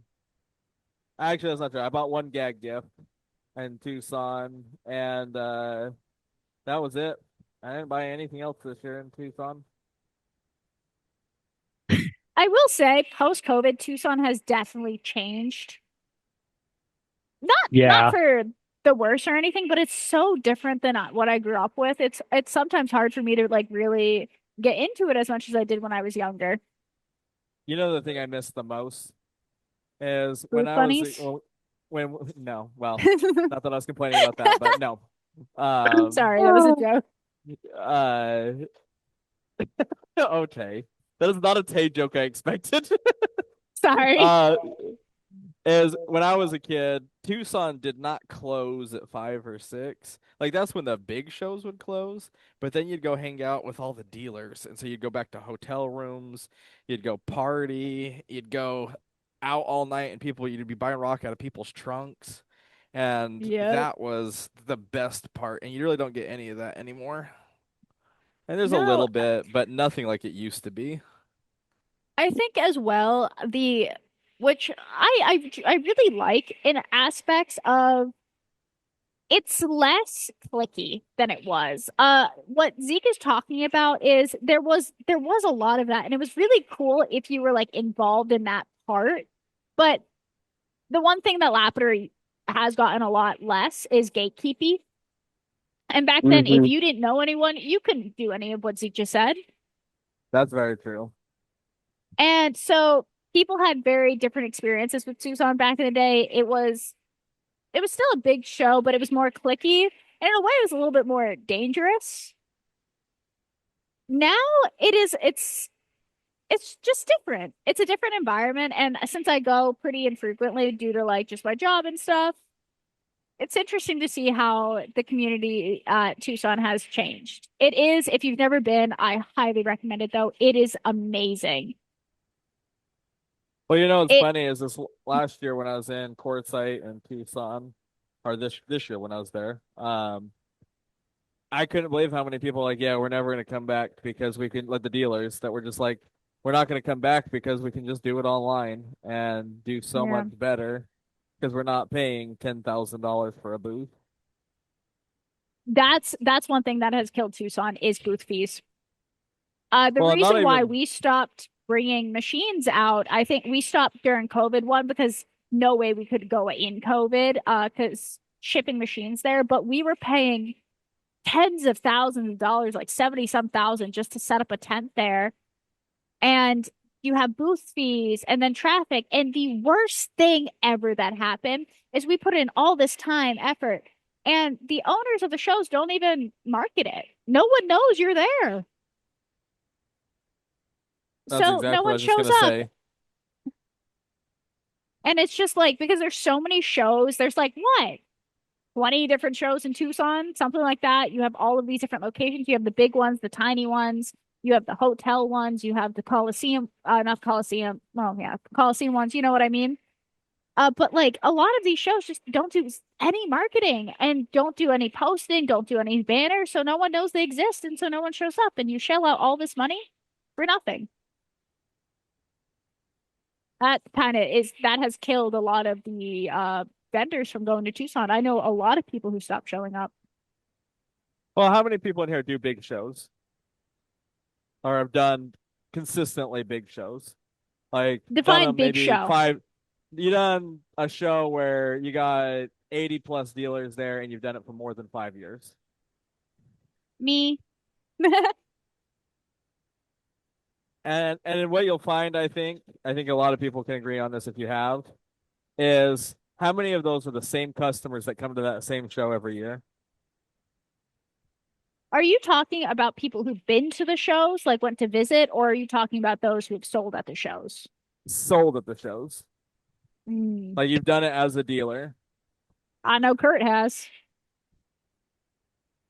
Well, how many, what's the percentage do you think of people that you're like, oh, I've seen them here before, or they've bought from me before that come, versus people that you're like, oh my goodness, this is a great new customer.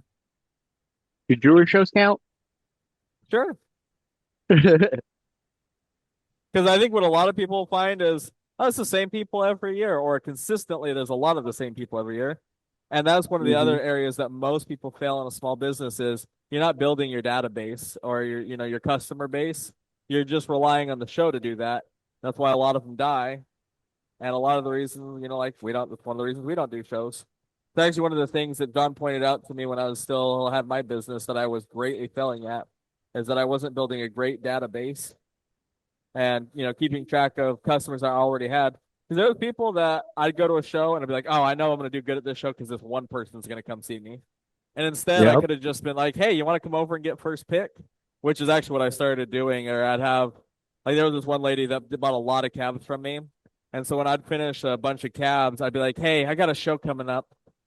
You want to come over to the house and look through them before I go to the show? I'll give you first pick. And she'd come and buy, $2,000 every time. And that's better than a lot of people do at a lot of small shows. Mhm. Yep. Oh, Kino is the show Highland Park used to be at. I had customers, I would go to their houses with my jewelry case and just give them a personal showing of all the jewelry. Oh yeah, I did that too. That was Would you always have a lot of really good. repeat customers on Spheres? Yeah. Spheres are one of the top repeat customer items. Yes, most Cabs, you tend to have definitely. the most, like, if you're doing like a basic like cab, agate, or sphere, agates are the hardest to sell typically, in my experience. Then you have spheres, then you have cabs. Just Yeah. a lot of things motivate that price, collection, Oh, I certainly did sell cabs that were interest. that much, but I would say the average price of the cabs that I was selling were probably, I'd probably say they averaged out to be about $35 each on average. How you took all of the cabs that I was selling? Vista, California. I never got to do that one. I was here slaving away. They didn't let me out of the trenches of Highland Park until 2017, except once in a blue moon.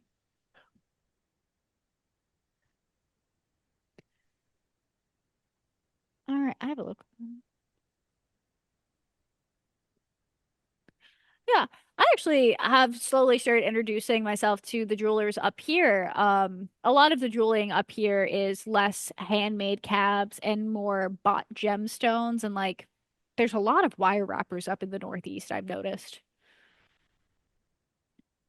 I think wire wrapping became so popular, or one of the reasons it became so popular is that the price of entry is so much more affordable than it is for something Hmm. like silversmithing. Oh my God, yeah.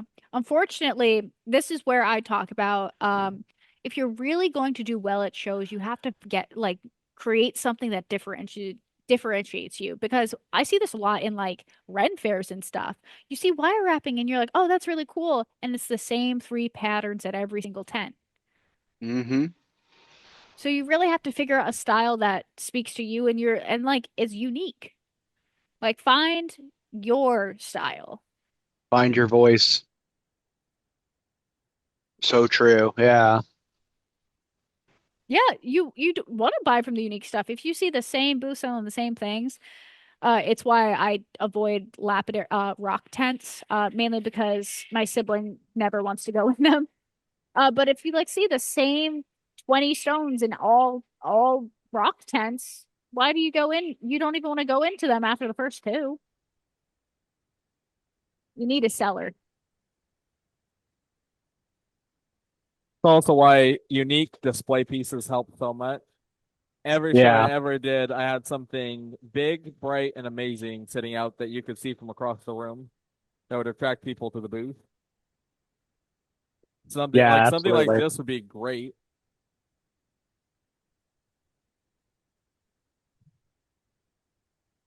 Kurt.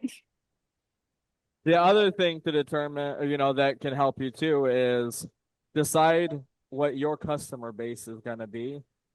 Like you can do just as good with cheap stuff as you can with expensive stuff, but then it becomes about how fast are you selling? Are you selling really high-end one-off pieces that you're like, no, that's really expensive. There's no discount. That is the price. Or are you selling something that's really affordable and you're like, I just need to sell a lot of them. Here's a bulk discount. And jewelry can be exactly that. Are you cranking out basic, easy to do? You can do them really fast pieces. Or are you making intricate, really detailed one-off pieces?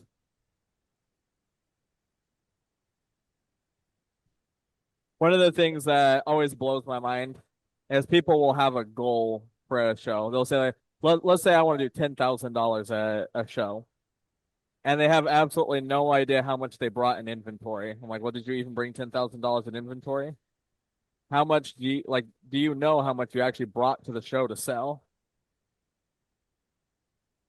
And if you brought $10,000 with inventory, you're probably not going to sell everything. So you're Yeah, probably not going to hit exactly. your goal. Too true. Yeah, you don't want to have any expectations going into a show besides having fun and meeting new customers, meeting new friends. Well, like I would always have a goal, but I'd also know how much I brought in inventory. Like to do a $10,000 to $15,000 show, I would say on average I was bringing between 65 and $70,000 worth of inventory. Yeah, that top face is taking on a lot of character and color to itself. I'm loving it. Yeah, this is a beautiful piece.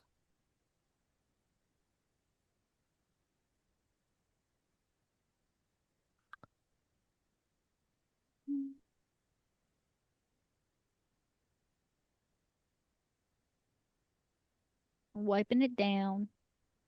Yeah, that was always my goal. I wanted to recoup my fees at minimum.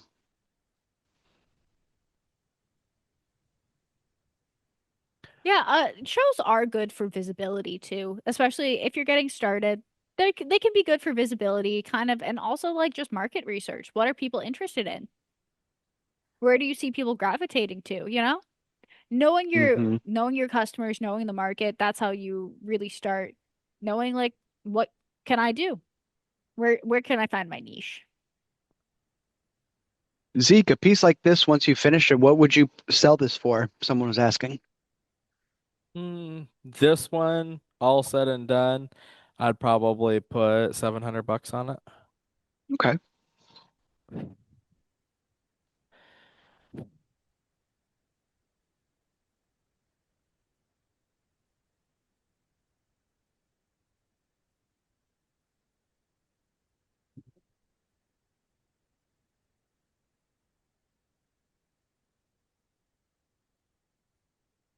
What was Cool that last price. grit you're Well, using, and what are you moving on to?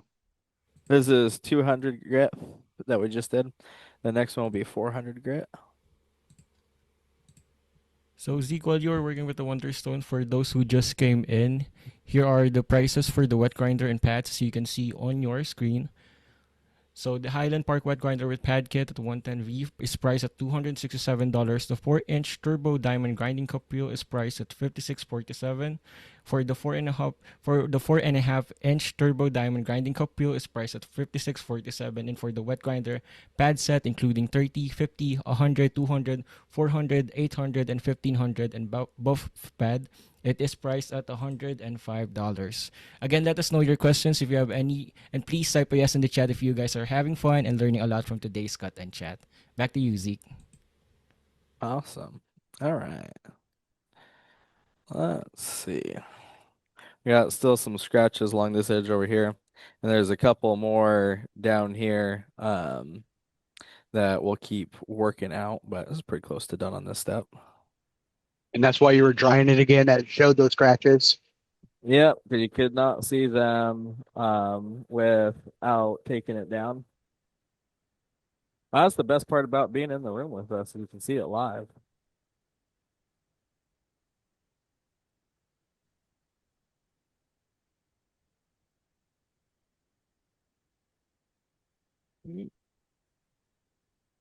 It's a Wonderstone.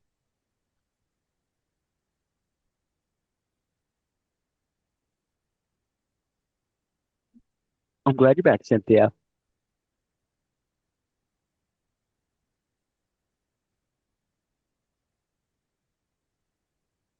What were your final polish on this species? Um, we have that buff pad up to after the 1500. Although on a stone like this, if I don't like it, um, we may make a leather pad at some point and do a higher polish. I think you can Okay. also, we don't have them, but I'm pretty sure because I bought them before, you can order felt pads that fit this, so you could do like cerium or do the diamond and milk. Now they would be threaded on, right? Not the hook and loop. No, you can buy them as hook and loop because I used to have Oh, 4-inch cool. hook and loop felt pads. Okay.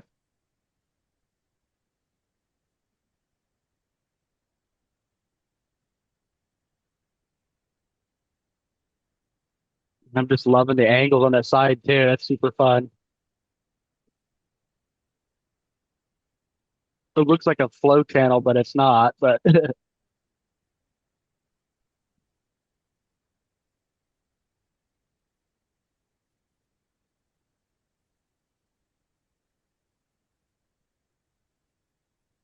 Yeah, it is a really cool piece. And it's such an affordable thing to get started with. It's about one of the yeah. cheapest pieces of lapidary equipment you can buy. I mean, heck, half the tumblers are more expensive than this. How much do you think the rough of this cost, this piece? Oh, that's a great I know I should have question. asked before you. Before I ground on it, I want to say it was like $230, but that's a wild guess from the last time I weighed it. Okay, so you could buy this machine, buy this piece of code, and then still walk away making like $400 on your first piece, potentially. Yeah. Heck, even if you just break even, pay for the rock and the machine, and learn, Right? And then, you're yep. really good. Yeah, your first piece from this, you'll pay back your machine. Are we going to be doing tote from this or anything later tonight? Patrick's asking. Oh, we're definitely gonna do out of this. And I'll say I got a little sneak peek at the Wonder Bin tote, and it is really fun. Yeah, it was a good looking bin. It just got refilled too.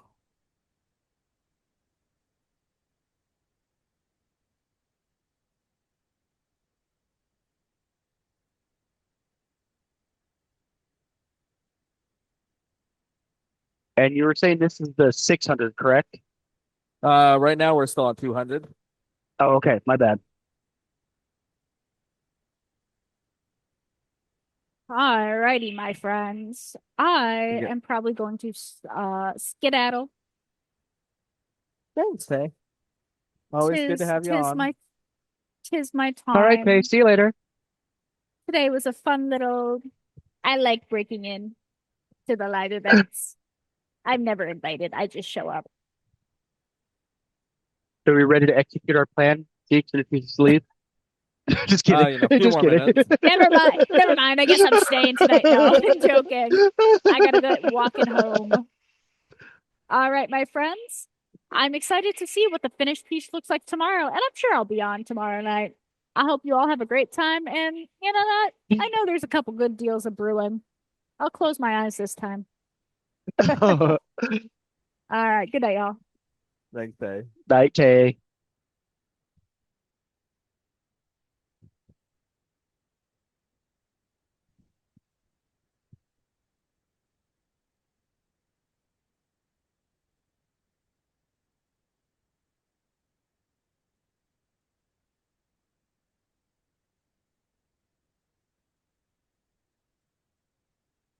Ooh, that's a fun Uh, question, Marvin. Put in your answers.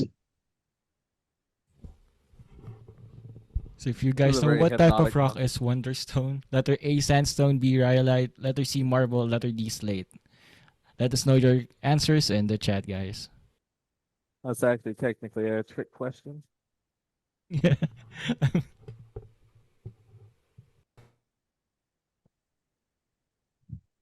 You're getting a lot of B's. All right.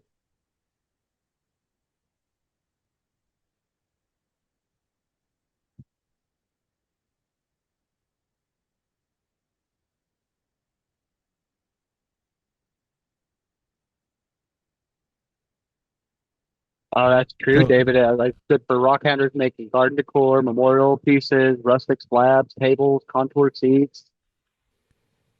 so for the correct answer is letter B, Rhyolite. Congrats, guys. Congrats.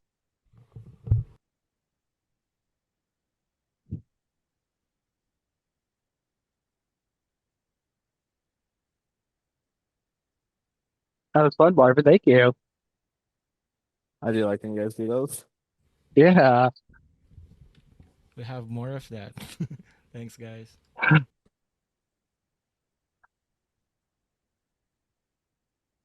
Who's thinking about getting a wet grinder tonight?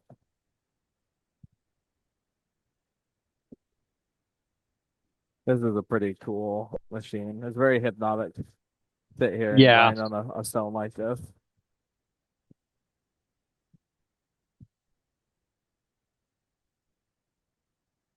Yeah. It's veritable speed, yes.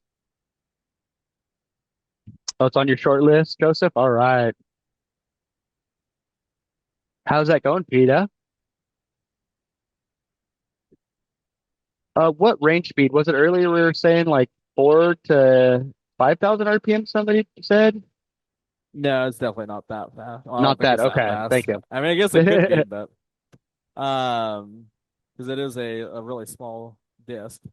But it just says 1 to 6 on the dial, so I guess it could be in thousands. But I'll have to ask John. Oh, Michael's saying that 800 to 4,000. That sounds a lot more accurate.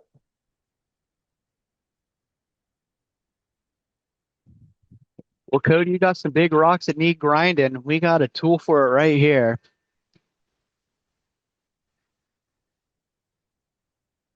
So all the pads in the kit come with the grinder, Yep. except for the turbo disc, correct? Yes. Okay. And it'll come with the rubber backer, which would be better for the piece like this. The aluminum backer does not come with it. That one's better for doing like flat faces like a slab.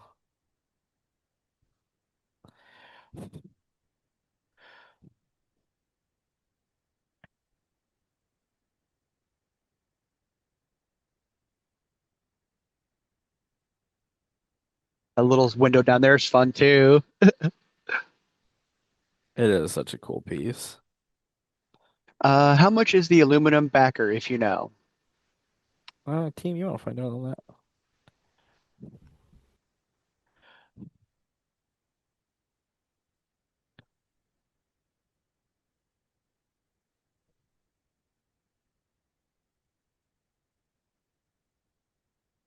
It's looking a lot more consistent with the scratches.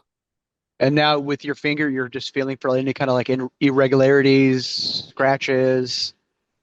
Yeah, I'm always touching the face to feel it, look for flaws. Okay. I do this. You don't notice it as much when I'm doing the cab, but when I'm doing a cab, I'll take my thumb and go over the face of the cab a lot. So, guys, for the aluminum backer, it's priced at $34.47. Sent the link in Oh, the chat as well. that was very cheap. Thank you.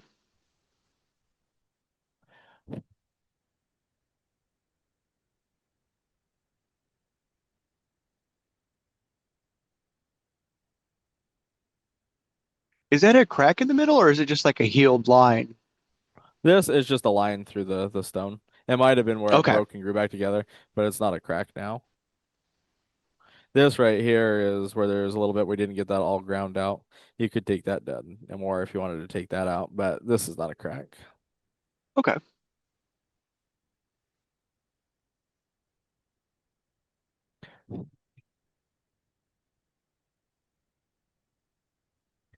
Now And see, he's drying it so it, this is where that rubber backer would really help get rid of some of these scratches, where it's a little bit more contoured.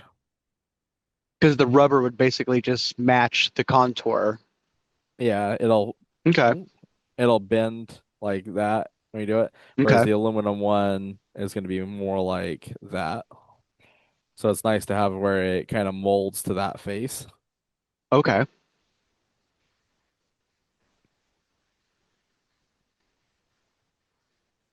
Let's see. Do a little bit more in there.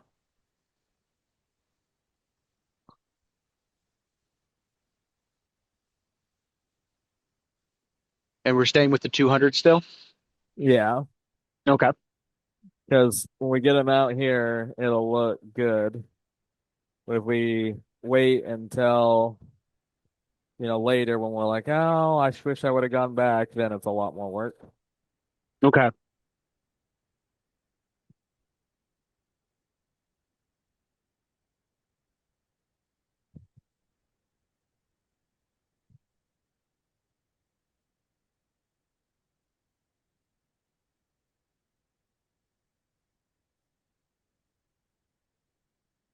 I could just see so many potential options for this machine, and you can make so many different shapes.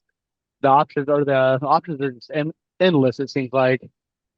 It is a really cool machine.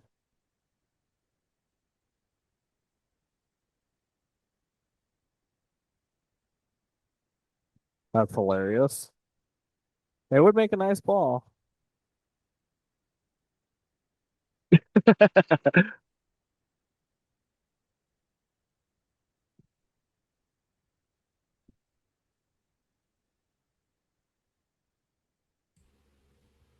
You core it out and then take a core of a different stone and fill that hole with that core. I mean, I've done that for cabs. Yeah, yeah.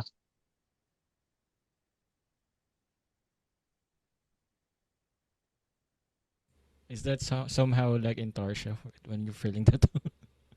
Yes, Like big Intarsia, right? Yeah. that's what I'd call more like inlay, but yeah, very similar thing.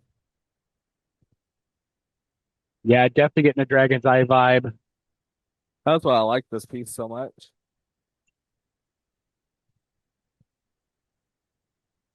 Tabletop Intarsia.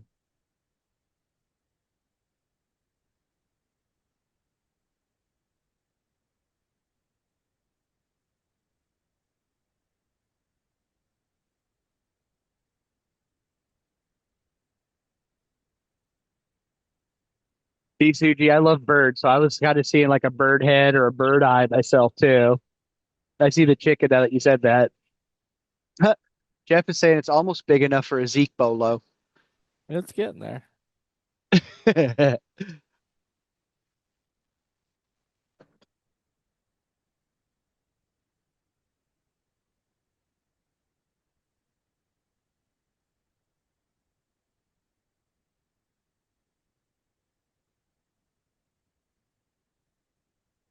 All right. Ooh, a variegated tiger eyeball to put in the middle. That'd be cool. That one's about ready to move on. Let's see. Wipe it down again.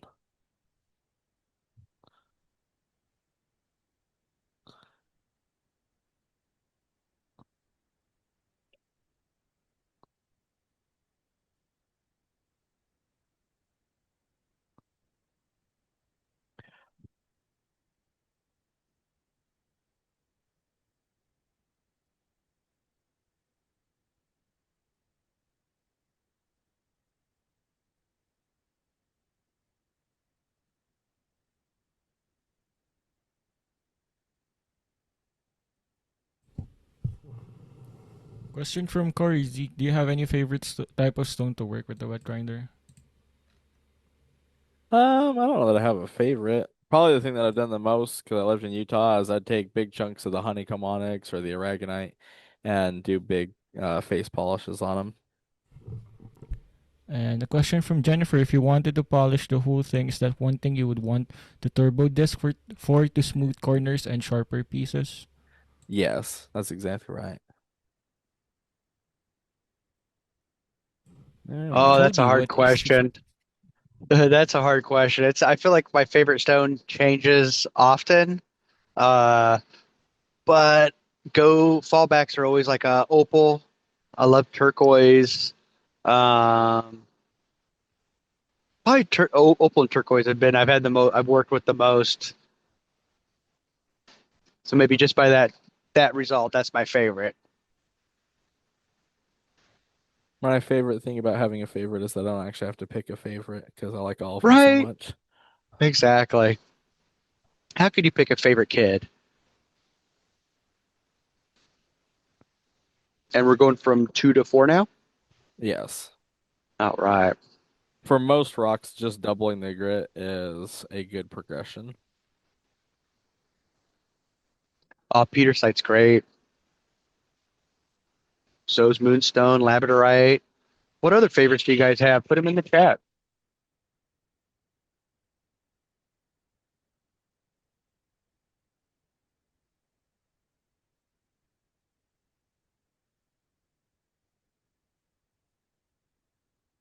Ooh, Corey, Bully Agates. I can't say I know much about those. Yeah, Lake Superiors. Can't beat that.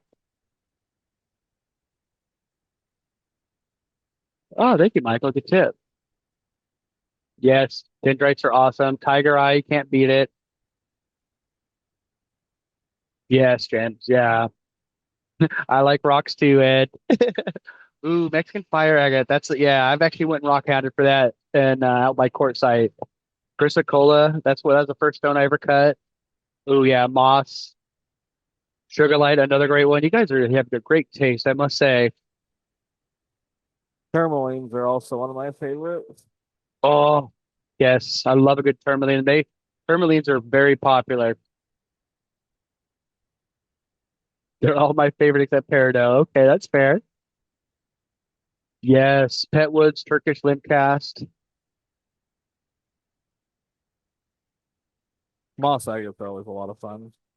Oh yeah, I like the stones when you get just like different worlds inside of the stone. Big Island, Labrador, yeah. Leverite. Do you like the Leverites?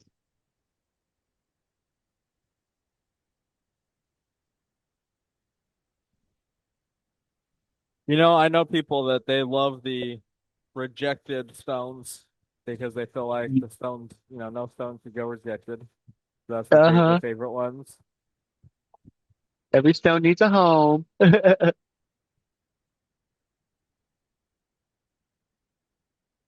Oh, that's fun.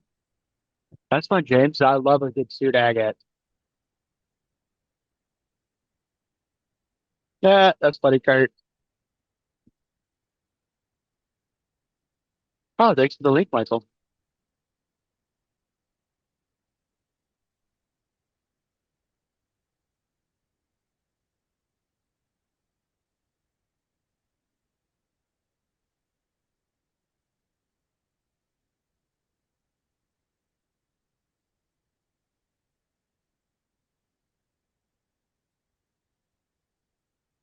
Oh no, Cynthia, that's a terrible reason to hate Peridot. Little boogery kids.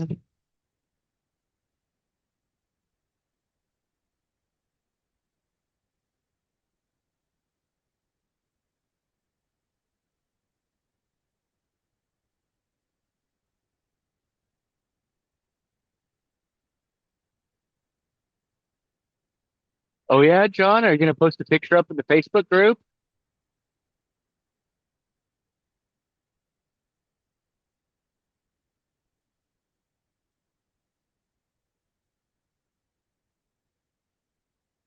Yippers.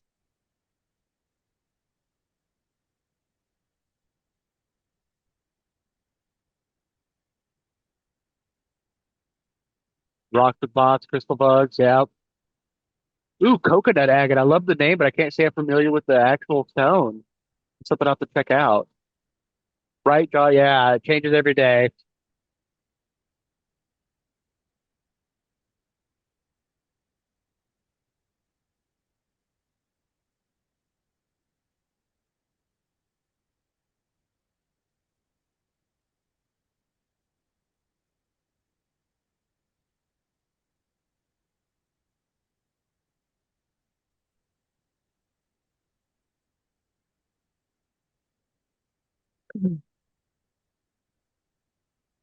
Oh yeah, Rockshed and Keystone. South Dakota Scraper Jasmine, Kababa. Oh yeah, the rocks do talk to you and tell you to take them home, don't they?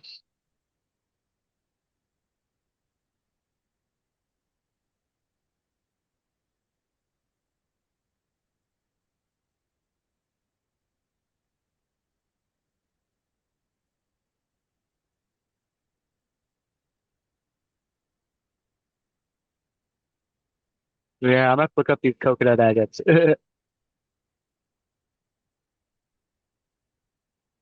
Oh, cool, Kyle.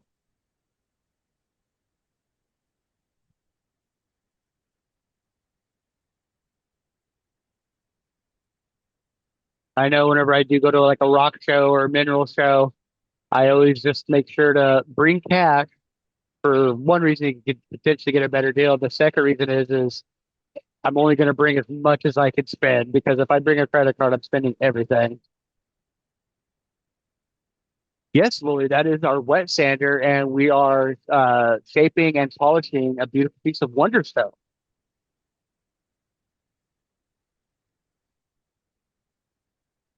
And I believe we are on the 400 grit right now.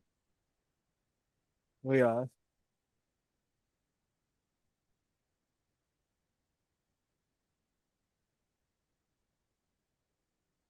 Yeah, same thing, Teresa, right? Like, yeah, I've got myself into trouble at rock shows before. I've had to eat some beans and biscuits for a few weeks after trying to recoup. Question from Christian. Any recommendations for a stone holding setup for wet grinder polishing the face of the slabs? A big bin like that is great for a huge chunk, but what about a relatively thin slab? I was thinking something like coarse grit sandpaper affixed to a block of wood to hold the slab in place while wet grinding, done either outside or in a shallow tray or bus bin, or maybe clamp into a slab grabber. But there's not a lot of side surface or thinner slabs. A thinner slab, you got to be careful because you're pushing on it. Um, so you have the potential of breaking it. But usually when I do a thinner slab, I'd still just put it in a or even a normal slab. I'd just stick it in a bin like this, usually with a towel or something wadded up underneath it, so that there was no towel sticking out, but it had a little cushion.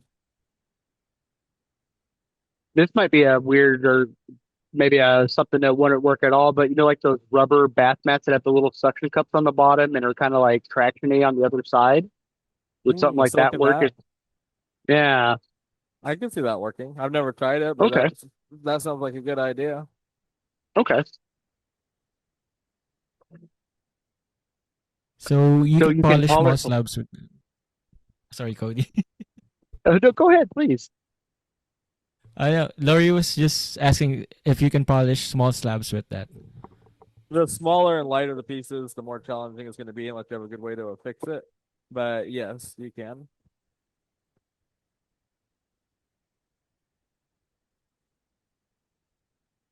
Whoa. Oh yeah, Kristen, that those like rubber shelf liners that are like kind of like the screen kind of material. Hi, Joseph. Yes, Teresa, I'm on the same boat as you. Don't leave me unattended with a credit card and a rock star.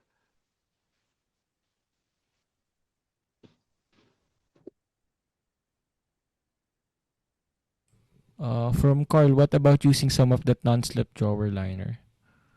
Well, it might work too. I've never tried any of those methods because I've never really done small pieces with the wet grinder, but I'm sure there's somebody in the room that's tried them. Or if not, I'd love to hear what you guys find works good for you. Here's a question from James. Does that have a trigger lock so you don't have to hold the trigger in the whole time? It's not a trigger. It's just an on and off switch. So yes, you do not have to hold it. But it's not like a squeeze trigger like a normal grinder.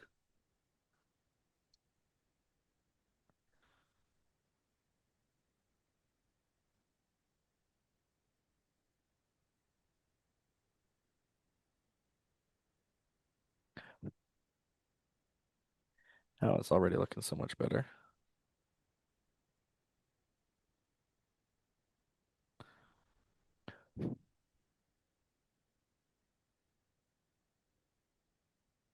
It does look sharp, right?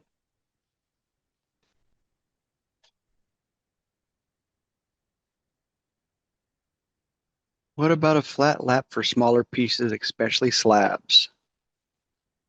John's working on making probably an 8 and a 12, I would guess. They're somewhere in the pipeline. Okay. And yeah, you were actually saying that earlier too, that you could use the slab grabber, or you've seen people use a slab grabber but mounted like vertically. Oh, I haven't seen him use the slap grabber. I wonder how well that would work. Oh, okay. That was actually a good idea. I've seen people use like the rock gripper, the three prong one, Ah, yes. Okay. um, to do that. But actually, the slab grabber probably would work really great for doing slabs. Mount that because you could stick that in a regular vise, tighten it down and then change your rocks out that way. John Uh, The is team not. has The team has sent the info on the wet grinder, so I'm gonna show it again for you guys for the newcomers. So the Highland Park wet grinder with pad kit is priced at 267. The 4-inch turbo diamond grinding cup wheel is priced at 5647, and the 4.5 inch turbo diamond grinding cup wheel is also priced at 5647. For the wet grinder pad set, including 30, 50, 100, 200, 400, 800, and 1500, and buff pad is priced at $105. For the Highland Park aluminum backer disc, for reducing distortion and straight edges, hook and loop backing, is priced at $34 and $47. And please do let us know in the chat what you need, guys, and we will handle it for you. Back to you, Zeke and Cody. Thank you.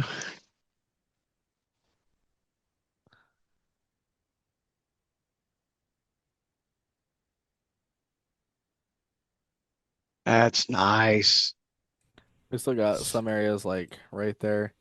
You got a little bit of grind marking still. Mm-hmm. You got some right there. There's a little Question bit right from there.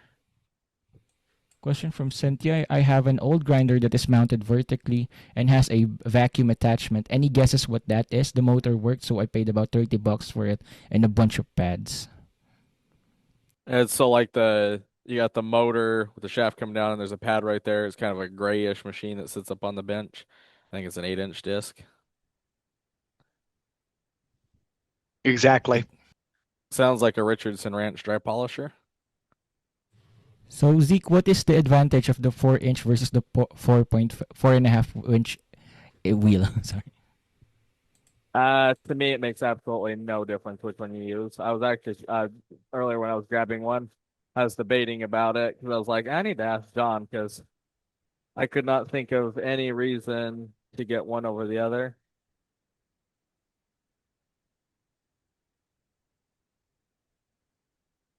Other than I like the smaller one, um, for getting into tighter spaces. Okay. Maybe the bigger one if I was doing bigger, flatter areas. But half inch is not a significant difference. So that's actually a question I have for John.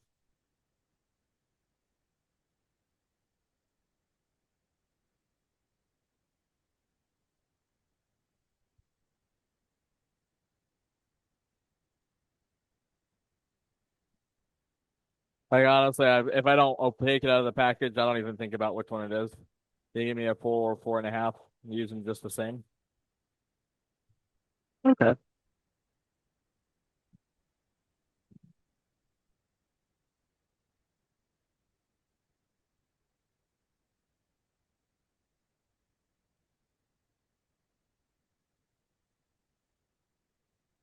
Will it take a 5 in? You might be able to stick a 5 inch on there. The problem with sticking bigger and bigger and bigger wheels on there is you're adding a significant more stress to your motor and brushes, and you are going to burn Mm-hmm. it out. Also, exceeding that size will also void the warranty because you are going to burn out the motor faster. Okay, that makes sense. I had one that I found 7-inch diamond pads for. Oh, wow. Like the same grinder. I burned through that one so fast Yeah, because yeah. I put a 7 inch pad on there and I was leaning into it and I killed that thing real quick.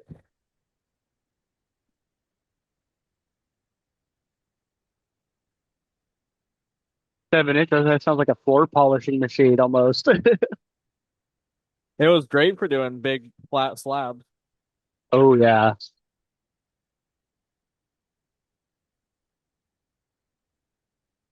Didn't do many of them, but it did do a couple. Are you just kind of rounding the edges there, kind of softening it? I am softening it, but only because there's big scratches right there when I was looking at it Ah, dry. okay. So I'm just taking and trying to get rid of some of those grind marks around the edge. Okay. Okay.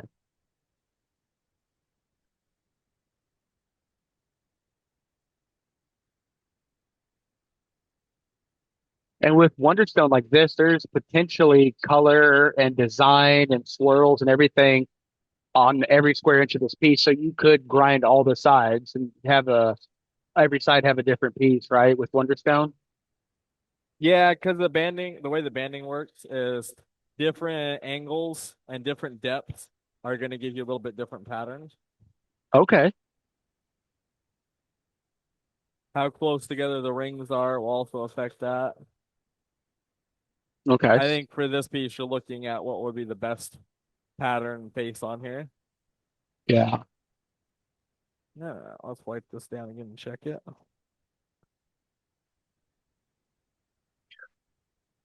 What would be the softest stone you'd use on this? I mean, I've done plenty of calcite and aragonite, Okay.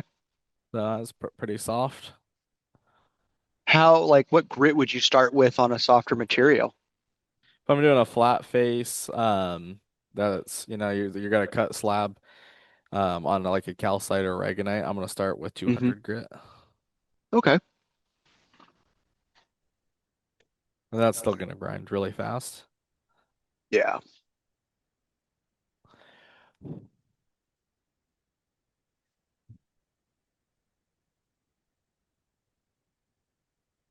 I'm loving that kind of the right at the peak at the top. You're getting those like swirls that are coming from like the right down to the left and down. Yeah, this is a really cool So piece. cool.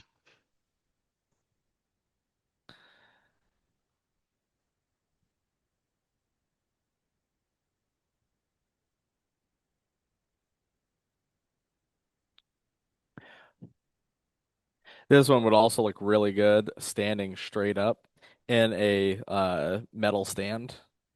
Yeah.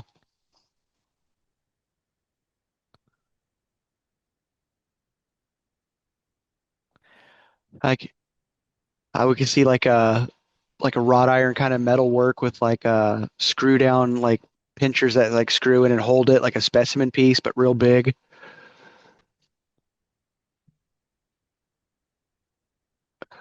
Zeke, I watched a few videos you made in the last month or so.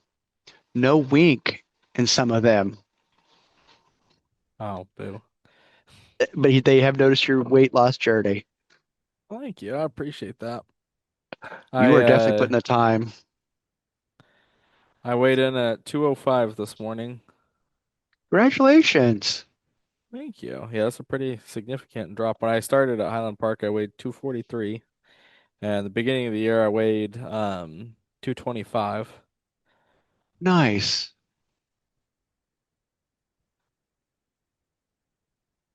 Man, that is real nice piece. Oh, Ooh, yeah, in a rustic style room, this would be perfect. yeah. All right, let's see. What are we on? 400. Yeah, make sure you shoot us out a 5-star review. We love it. We read them. It means a lot to us. All right, go to 800 on this one. Which means that we're actually almost done with this piece.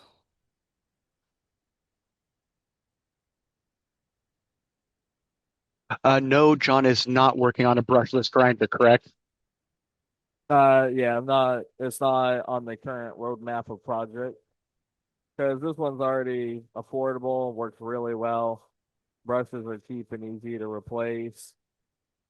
It'll probably be on the like eventually someday, but it's low on the priority list.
Question from Brandon Zeke. Why are you using the aluminum backer instead of the flexible one? Because I didn't have a flexible backer in here. I thought I did, but I didn't have one. So I'm doing it this way, which is definitely harder. Um, but is doable. I would much prefer to do this with a one of the rubber ones.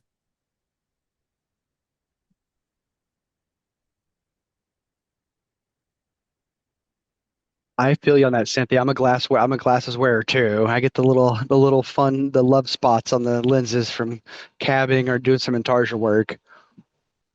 Oh, all right. Let's take a little break and we'll go look at the reciprocating lap. Oh, all right. Sometimes your hands feel all jittery after the vibration, which also would be less on doing a piece like this with the we have them. And there's plenty. I really didn't grab one because I thought I already had one.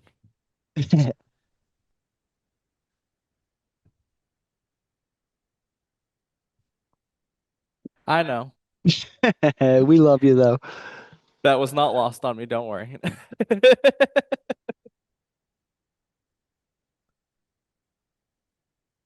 All right. Ooh, gotta fix the tripod. Tay got it all wonky when she was adjusting it for me earlier for looking at this. Let me wipe the tripod off too. It's dripping wet. Good grief. Good grief. I do love saying that.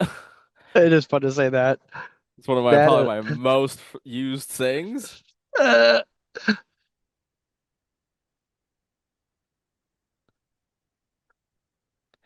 All right. I just threw these in here pretty unprepped, I think like most people would do.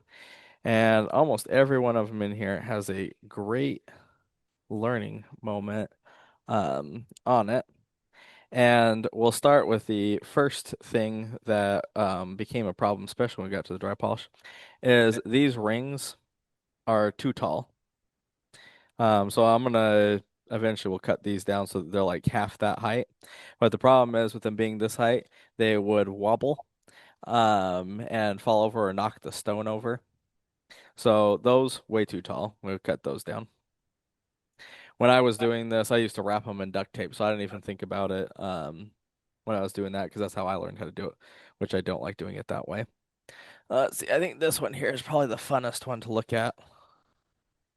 And before I show you guys the cut face, you can look at the side here, and if you've done this before, you'll know exactly what the problem with this one is, looking at the profile of it. But if you look, this edge right here is all frosted. Let's see, get that to focus. And just looks horrendous. And that is because this edge right here has absolutely no weight on it. So on a piece like this, the solution for that would be to put a little weight right here, and that would fix that. Or because you're not balanced if you put the weight exactly in the middle, because then that edge is still lighter. So instead of putting it right in the center, I'd move it over just a little bit, which will balance your stone a lot more evenly. And then these ones, I'm gonna take them back to 400. I didn't run them long enough in 400, but and when you say weights, what kind of weight would you use? well, we have like I think they're 1 pound weights, but when I was doing it, literally would just use scrap lead, scrap steel, whatever you could find to glue on the back, to give it weight. Like I'd go out to a scrap metal pile if it was me and just find a weight to put, something put on there. You could use, I mean, for something this small, you could probably use some heavy fishing weights. Okay. How I, tall are the PVC pipe sections? those are probably 3.5 inches tall. I'll probably cut them down so they're like inch and a half. Okay. This one I thought was a really interesting one, although a lot of it went away. Um, But this piece, you can actually see the remnants of it where it's not polished. This gray film that you get on here. I didn't take it out when I got the gray film on there. I kept running it, so it actually took a decent polish in some areas. But you can see the areas where it didn't, where that gray film was, and it did not take a great polish. That's because there was moisture in the stone. If you, when you, I wish I would have taken it out when there was more gray on there. I didn't think all the gray would come off. But you can see this area right here is not as shiny as that area. That one looks really good actually right there.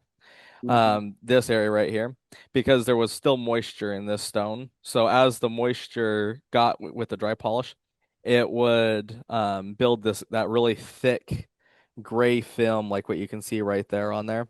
So with something like that, there was probably still a little oil or still a little water in the stone when I put it in here.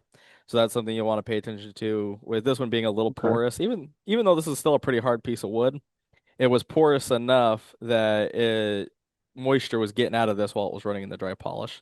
So if you're getting a gray film on there, definitely it's a moisture problem, either oil or water. Okay.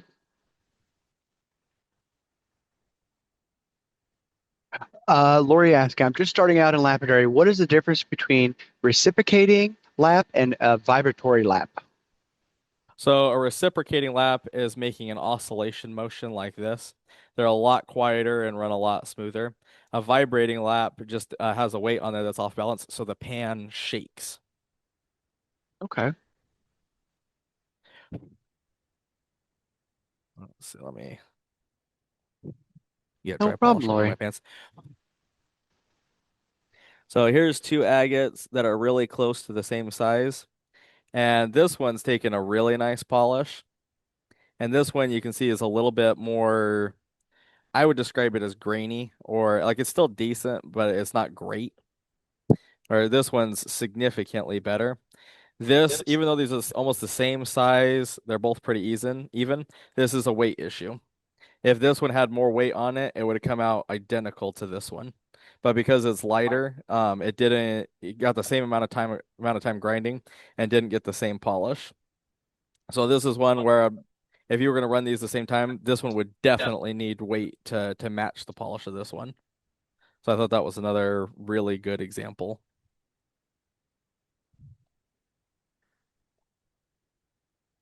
Thank you.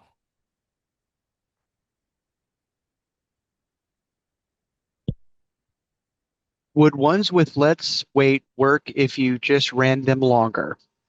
Yes, to an extent. That one came out pretty good.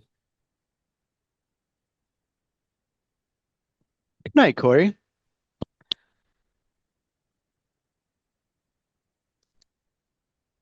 How long did you run this stage? Because this is a lot of polish left.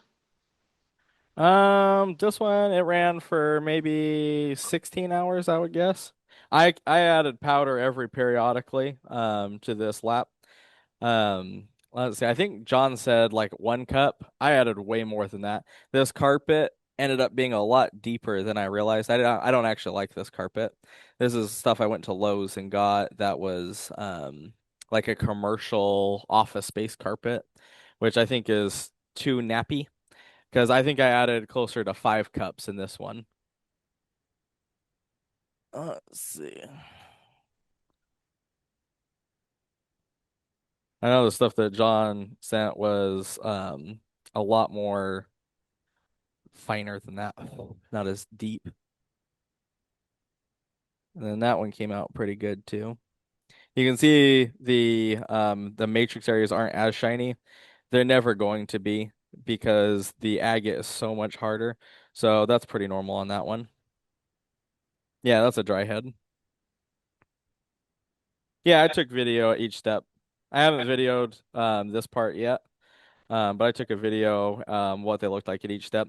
I ran the 400 for maybe somewhere between 10 and 12 hours. It definitely would run it longer, especially with not having the weights on there. I probably would have been fine if I added weights to some of them, but like being a little bit thinner like that without the weight on there, it definitely would have come out a little bit better if I had thrown a weight on there.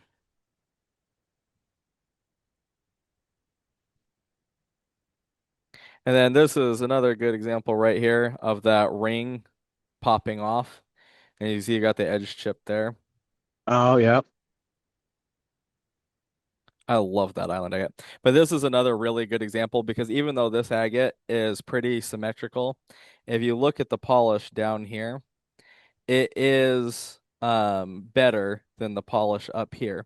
And if you look at the shape of the stone, there's not as much weight up here. So on this one, I wouldn't put the weight in the middle here. I'd put the weight right here so that it's more balanced on the face. Ah, okay. All all the grits. I add uh extra grit as they're running. I never just start with the amount and then leave it. As I go check on it, I'll throw in a little bit more at a time. Do you have the series of grits that you use? Do you know them off the top of your head that you use Yeah, on I did these? 80 grit, then I ran, well, 60, 90 grit. Then I ran 400 grit, and then this is the dry polish that we use. Okay. Let's see. This is another one that was wobbling around. You can see there's no weight on that edge, so it didn't uh get that area at all. I could answer that question, Ed. Zeke, did you run that batch with a cover over the top or splash guard? If not, was there a dust cloud escaping? It was not a dust cloud, but there is definitely some I dust. cleaned the table. And then, did you put weights on any of these? So let's see. I'll show you guys. This is the R1M right here. It's maybe, I don't know, 5 feet away. You can see there's a little layer of dust right there from it running. So definitely a clear tablecloth would be a really good idea. I didn't put any weights on this batch because I figure I'll run it the same way that most people probably would starting it off. Um, just make it easy to see all of the kind of things that happen. Because I think that I Yeah. don't know, did I miss any problems people are having? I felt like that covered all the problems that I saw people were having. Yeah. Any RL questions, concerns, comments? Put them in chat.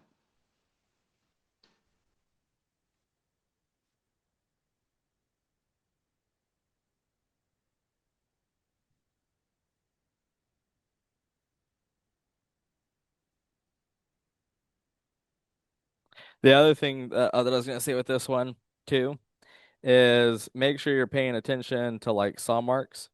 Some like this, you can get where the blade was wobbling a little bit on there, and could cut into it, and then it didn't get ground down all the way. What is the dry polish that you used? It's whatever we sell as dry polish. It's a secret formula, so I have actually no idea what it is. All I know about it is that it's an aluminum base. Any idea when the video might be on YouTube? I have to shoot the last segment here of the dry polish, so I would guess maybe another week. Get the Okay. team get it edited and uploaded. Thank you, Peter, and have a good night. But it's a pretty easy, straightforward process. This is 4-inch PVC, although I would cut these down quite a bit more. So they're probably maybe inch and a half tall. For these ones, I had them wobbling around the pan. Let's see, I think, oh yeah, this one actually, that chip right there, is because the ring came off and it was hitting the ring came off and it was hitting that piece of petrified wood. Okay. Do Oh, you keep definitely. Yeah, that gray, because you could see it perfectly on this piece. I'm surprised it came off actually, but you could see it perfectly on this piece. There's a little bit of that gray haze right there. This one, when after a couple hours running this, there was big gray haze around every one of these pockets and every area that this was porous. And even though I washed this one with acetone and dried it out with a heat gun, I could still see exactly where the moisture was coming out. And then I talked to John about it, and he was like, "Yep, that's exactly right, dude. You got too much moisture in there." So a piece like that, if I was gonna rerun this again, I'd stick it in the oil absorbent for 24 hours, Then I'd give it an acetone bath, and then I would either stick it in the oven for like 200 degrees for an hour or two, or I would take a heat gun and go over it really well, and before I stuck it in the pan. But you Like could an see like a acetone bath, just oh sorry. But I I was was like, just you could see a perfect outline of every porous area on that slab. Well, after a couple hours of running, where it had turned that gray color. yeah, could you describe what an acetone bath is? Like submerge it or let it soak? Yeah, so like I would take a bin that was big enough to stick that slab in, and any porous material I was going to run in here, I'd do this with. I would stick it in there, let it soak. After letting it soak for a couple hours or a day, I would take it and stick it in the toaster oven. Then, well, this is when I had my shop. That's what I would be doing. But in here, I wouldn't do that because we don't have an outside space. So I'd probably just let it dry out. But I would stick it in the toaster oven for 200 degrees for an hour or two. It's just the same process if you're going to stabilize something. And let it bake off any moisture or oily residue. You're not like I wouldn't like sit there and scrub it or like give it a bubble bath. I'd just throw it in and let it soak. Okay.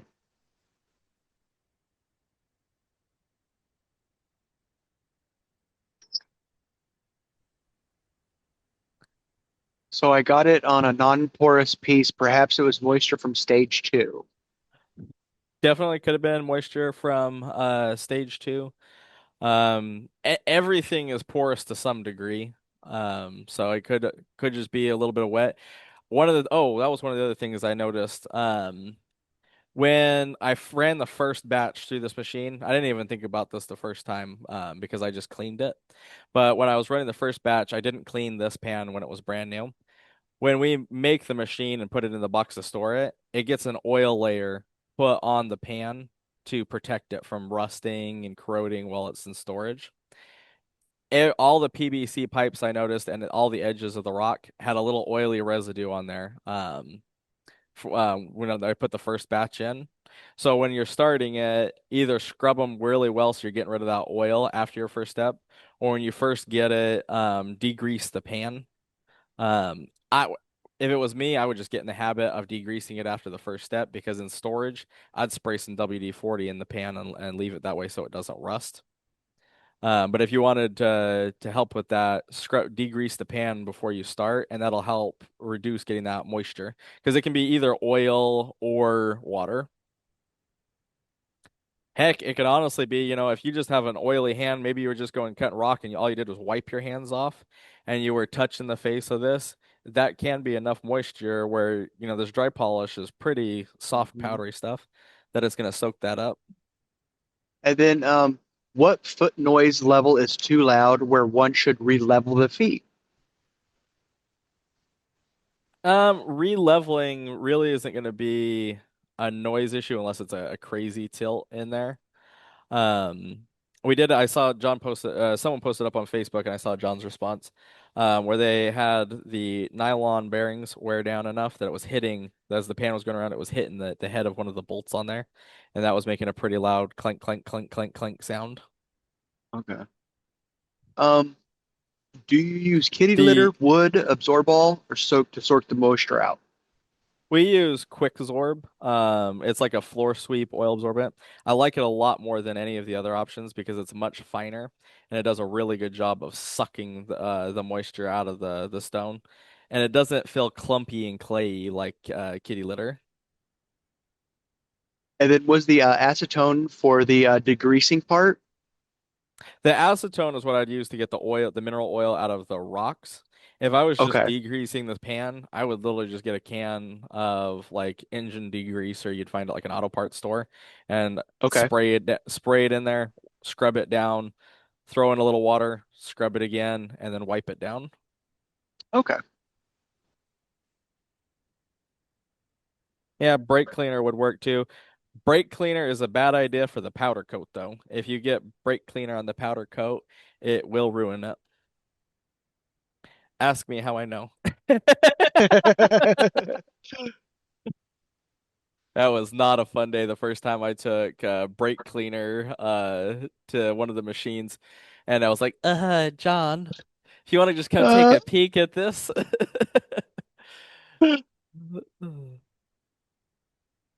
So I will dry the piece after stage two and let it sit overnight before stage three. Yeah, that could work. What I did when I was doing these, I didn't wait. What I did was I washed it down really well with Dawn dish soap. And then I took a little acetone on a paper towel, wiped down the stone, and then I took a heat gun to it and warmed it up till I could see that all the moisture had evaporated off. But if you have a nice dry, warm place to stick it, that'll help get rid of that moisture too. Okay.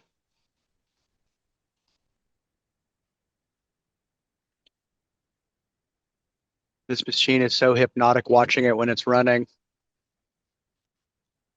It is really just hypnotic to watch it just move around the pan slowly. Yeah, if you're in Arizona, sticking it out in the sun for 10, 15 minutes probably going to dry it out. Here in Massachusetts, it's far too cool and far too humid. Say there might be the rainstorm comes rolling through and ruins everything, gets it all wet again. Right. Oh my goodness. We have to have a dehumidifier running 24/7 in here to keep this room dry enough that things don't rust and corrode. So any other questions while we're over here?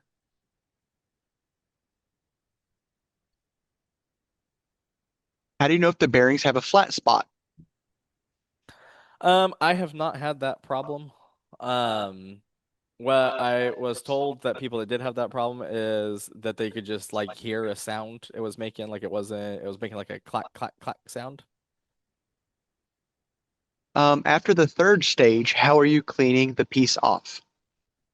These I'm just gonna scrub them with a toothbrush and some warm water. If I have a vug, like an area on this one where they're really fine, little hard to get places, I'll take a textile Hmm. gun and spray these out. Now, a textile gun is what exactly? You know, it's funny. It never actually occurred to me to this, but it is for cleaning clothes, for like removing stains. I think Kate pointed that Okay. out to me because I was like, you know, that's a good question. But I'll show you guys what I'm talking about. You can get them on Amazon pretty cheap. They're like $40, I think. Hey, team, do we have the nylon bearings in stock? And someone's asking ultrasonic bath. That probably would work too. I generally don't use ultrasonic. Not because I have anything against ultrasonic. It's just not something I've ever been in the habit of using. I use the ultrasonic cleaner a lot in jewelry. Yeah, that's probably the only time I ever really used one. Right, yeah. How is the Laguna agate tumbling going? They're still in step one. Step one. Okay. This is the textile gun. We just I don't even know the brand on it. It's literally just a cheap one off of Amazon. But you just search textile gun, these will come up. If I weigh them down, still run for 16 hours? Yeah, I'd say that's a pretty reasonable 12 to 16 hour range. It's going to depend on the piece. When we're checking them, and somewhere in the video that I do show this, what I do is I take the piece out and use an aluminum or brass screw that's sharpened on the cab machine, and I'll make a grid across the face. And after I make the grid, I'll put it back in the whatever grit I'm running. I don't do this on the polish, just for step one and two. I'll put it back in the machine and let it run for another 10 minutes, and then I'll take it out and look at it. Don't wipe it off because you don't want to wipe off your brass or aluminum, but look at it, and if the whole grid is gone, then you should be good to move on to the next step. If you still have that grid there or parts of that grid, you know you're not flat enough or have removed enough yet. I like that. Do you run RL24 unattended for 16 hours? I don't run any of the machines unattended for more than about 3 or 4 hours. Um, because you only can run it that long if you have like a drip system set up or you're doing something like the dry polish. But even that, I usually don't like. I only usually run them during the day when I'm here checking on them every couple hours. How many cups of dry polish to start? So on this pan, I started with one, and I with this carpet, I was like, that's definitely not enough. So every couple hours, I added another half cup. Um, and I forgot to keep track, but I would say for this carpet right here, there's about 5 cups of dry polish in there on the 30. If you had a thinner carpet, you probably wouldn't need near as much. Okay. Can you stop the process and restart, not wanting to leave it running when I'm gone? Oh yeah, not a problem at all. I do that all the time. Like if I'm gonna leave and I know I'm not gonna be back, or I may not come back, I'll just turn it off and then restart it later. If I'm doing one of the steps that requires water, I'll pour some extra water in there so that as it evaporates off, it doesn't dry out. Because if it dries out, they can get stuck to the pan. So I would just add in some more water until you know you're gonna be back. I got two questions, but it's the same question essentially. Can you show us the side view of the carpet you used? And Zeke, if you have a scrap of this carpet, can you measure its thickness? Oh, that's a good question. Let's see. The phone is about to die, so we'll have to swap phones here in a second, but let's walk over to the remaining carpet. Oh, thank you. You got it.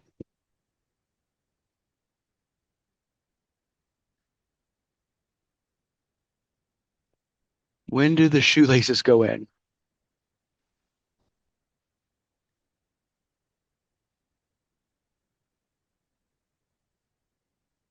Try not to knock stuff down.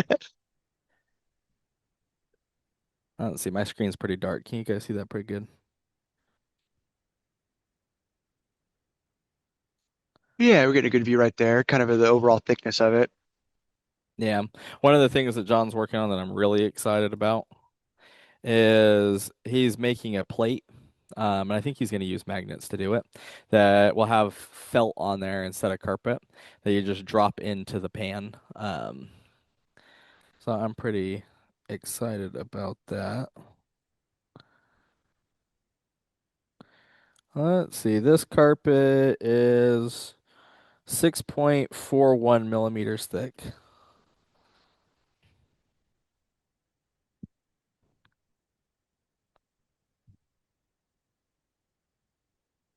Yeah, this was the lowest stuff that I can find at Lowe's, but now that I've tried the dry polish, I'm like, I'd definitely go with something more like the marine or that more of like a felt feel. Mark, I'm not sure what your the win is in reference to. I'm sorry. Probably the plates. And that's a Oh, great okay. question that I'll ask John on for an update on. Oh, okay. Then Brett's saying I did not glue it down because it stayed flat. Interesting.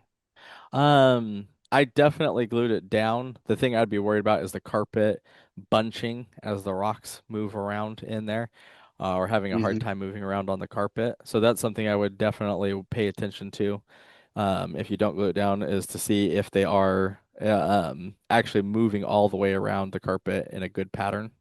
Because you want them to be Okay. kind of making a circular pattern as they move around the whole pan, kind of in that motion. So that's something I would pay attention to.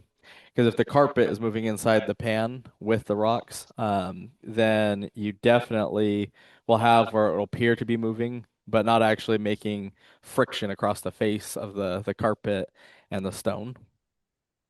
Then someone asked double-sided tape, and then what did you use for the glue? So I just did it the way that John had historically done it, and it would just use contact cement.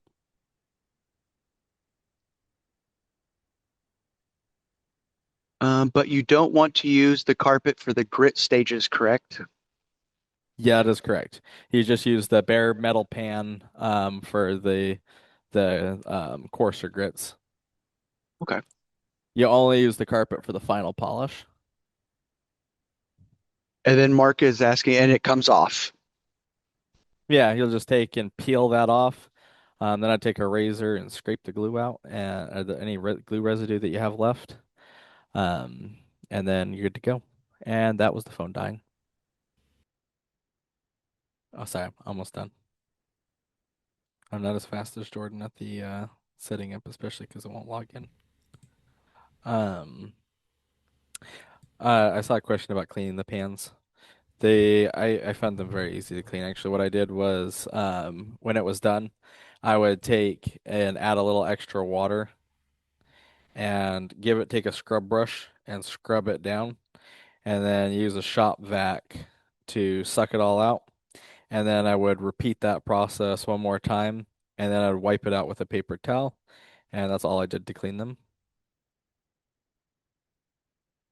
And as soon as I'm done getting this to log in, I'll show you the scrub brush that we used There's a and question the. for our contest, Zeke. Maybe you can answer this one. Does all rock material need to be of Mexican origin? An example, would an intarsia piece with the main feature being Mexican material but surrounded by other material would qualify? So for the it does need to be Mexican material. If you're doing an intarsia piece, I will allow other materials included as long as the main focus is Mexican material. Thanks, Zeke. Let's see. All right, coming.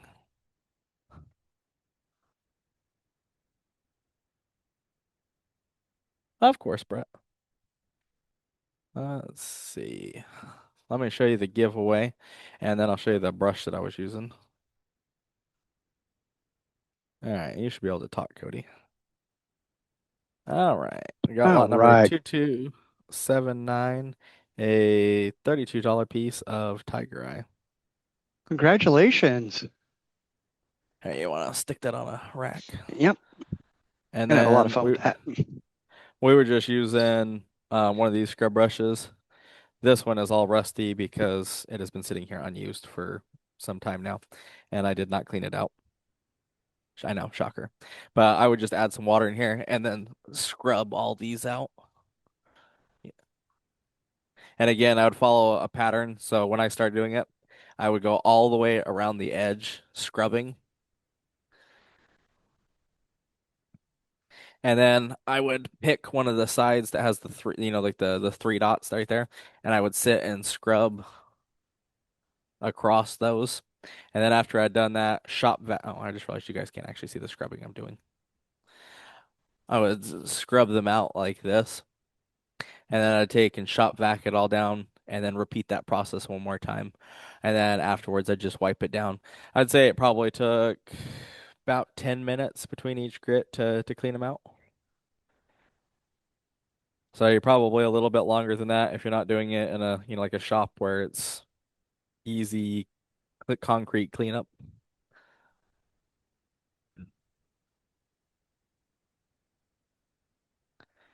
All right. Any other questions that I missed? Okay. No, I'm not seeing any right now. It's all good, Zeke. All right.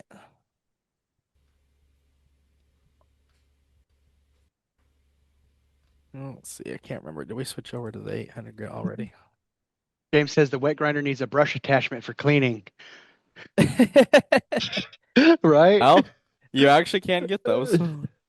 We don't sell them, but you can get them.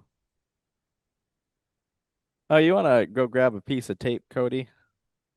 Repeat Yeah. what Tay did. Yep. There's a question from Brett here. What do you think would have happened if you used less polish for 16 hours? It's not going to grind as well. And if it doesn't go well on the first step, then it's never going to get to a good result. And like just looking at those pieces that were polished in there, they didn't look that good even after 12 hours. It's less important about the time necessarily, and more important about how they look after each step. So I would use the time as kind of like a guideline, but definitely be checking them, like the test that I was talking about, where you put a grid on there, or if you just look at it and you're like, you know what, this doesn't feel done yet, run it a little bit longer, and more grit will definitely make it go faster, along with more weight. So if you have a light stone and less grit, it will take a good amount longer.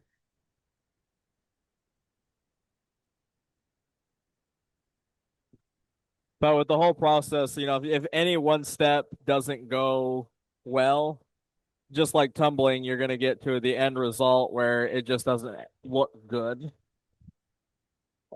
What do you think would have happened if you used less polish for 16 hours? It just wouldn't have gotten as good of a result. Okay. It might look a little bit more matte or a little bit more grainy. Okay. And then the wet grinder comes with the water setup, they're asking? Yep. Yep. I mean, you got to have water in a hose, like a garden hose. But it comes with everything else you need. Henry, the aluminum backer plate is what he is mounting the different grit grinding pads to. And it's a rigid backing plate. And they also have the rubber backing plate, which is more flexible.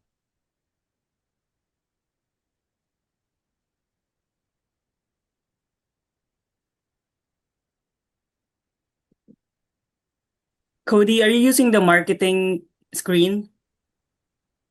Um, I believe It my says in the bottom corner. Okay. yeah. I believe my headset's hooked up to the marketing team or to the Zeke's phone, but yeah. Oh no, I'm using my phone. It doesn't. Yeah, yours is the marketing. Uh, Brett, I see your question here. The dry polish is what I'm talking about. What is that in reference to? I'm sorry, I must have missed the first half. I think he's referring to the question about what do you think would happen if you use less dry polish for 16 hours. It would just come out more grainy and less shiny. Okay. Maybe a little bit more matte finish instead of more of a gloss. And a few questions from the chat. They are asking what are the aluminum backer plates?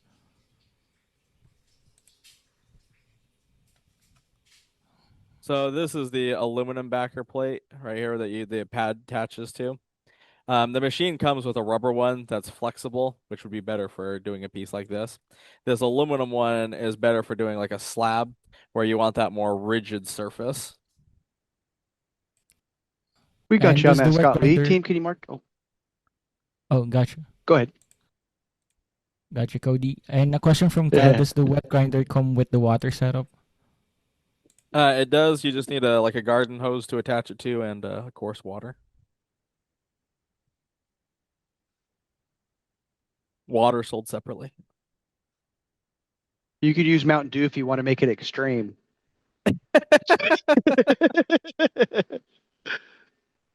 Is there a convex plate for getting into dips and grooves? So that's what you would use the rubber backer for, is because it flexes. That would allow you to get down in. We don't make like a dome wheel to get down in there. Okay. But the rubber is pretty flexible, so I've never done something where I was like, I need more than this. Yeah, I can see that rubber one getting into some pretty drastic angles. Are 12-inch blades still on sale? Even a Jordan sale. You can blame her. Oh no. That's hilarious. I don't think there is a sell on blades at the moment. And then Heather's saying you won't need as much polish after the first time. The carpet will already have lots in it, so from sequential batches. And then actually, you had mentioned something when we were just kind of talking about this. You like to keep all of your cups and the carpet like in individual totes that you label like what grid is in. Yes, like those plastic bumper rings. I will not. They'll never repeat grits. So if I use a plastic bumper ring, like the PVC on 6090, it'll only ever get used for 6090. It'll never get used for any other grits. So I have enough that they never swap. And when John Okay. has extra bumpers and splash guards, I'll do the same thing with that too. I will never repeat them. I'll have a set that lives for each grit. And then Kyle, this comes with the garden hose uh, fixture already set up, the female 3/4 FIP fitting. So it'll screw onto your garden, a standard garden hose fitting.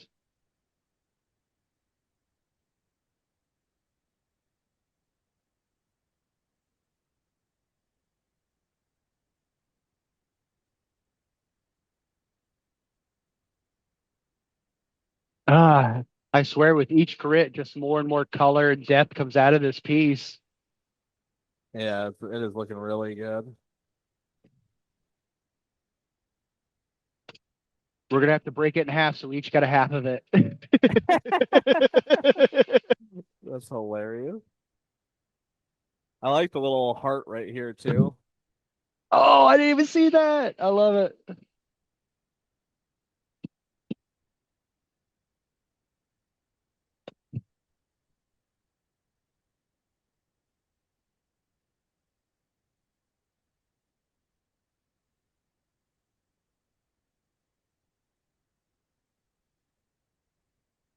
That's very true, Brad. Like, you could just go to Home Depot and tell them you want to go from a heart garden hose setting to a whatever, and there's a fitting out there that'll make it work. Yeah, you can find or a plumbing house. Mm-hmm. I They love have me a some good really Ferguson's. they always have some really cool fittings and parts when you go to like a plumbing supply house. Yeah. Oh yeah. And then specialty tools. I'm a sucker for a specialty tool. Oh, me too. You tell me it's gonna make my life easier and save me time, I'll probably buy it. And it could only be for one job. You may only ever need it for one little project, so you're gonna use it for 10 seconds and you still need Yep. it. I have plenty of those tools. Or it's like, man, that saved my rear once. I'm never getting rid of that thing. You'd never use it again. Never use it again. Uh-huh. Or you look like the hero when a friend has the same problem. You're like, I got the tool for that. Oh, I love that.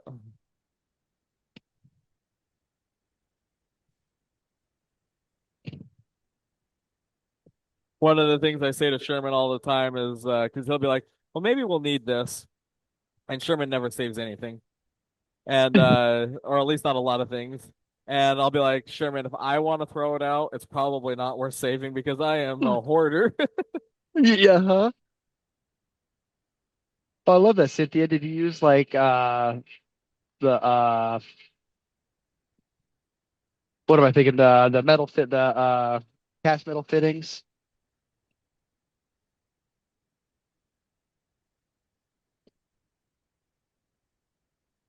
I did. I set up a lot of my displays with my for when I do shows. I used a lot of plumbing fittings to make like the shelving, and then I would get like the oak planks from the hardware store and stain them up all nice.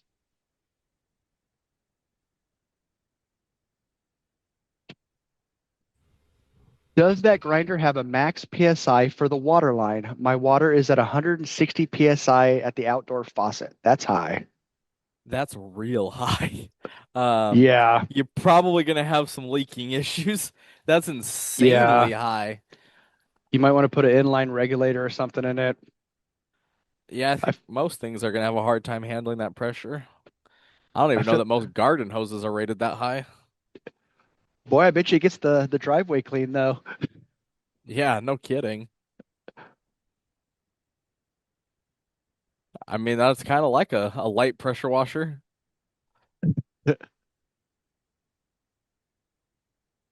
That would be so good for washing rock. Oh yeah.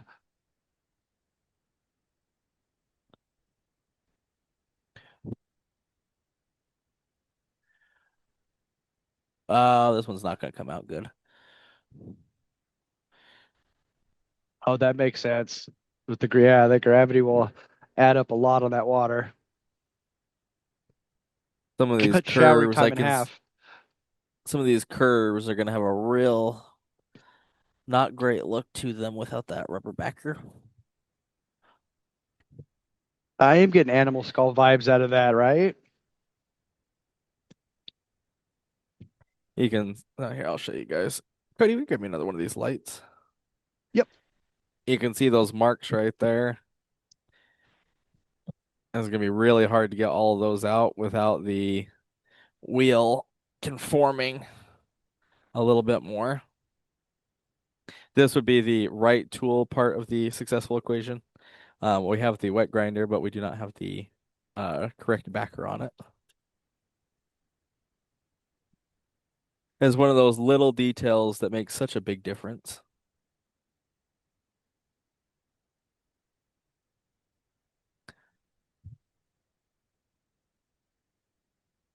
I'll wait to turn this on. Yeah.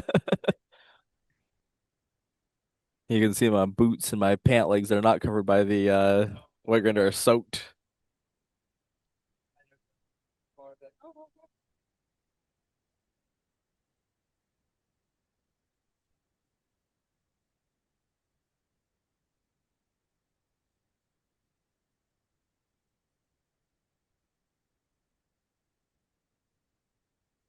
All right.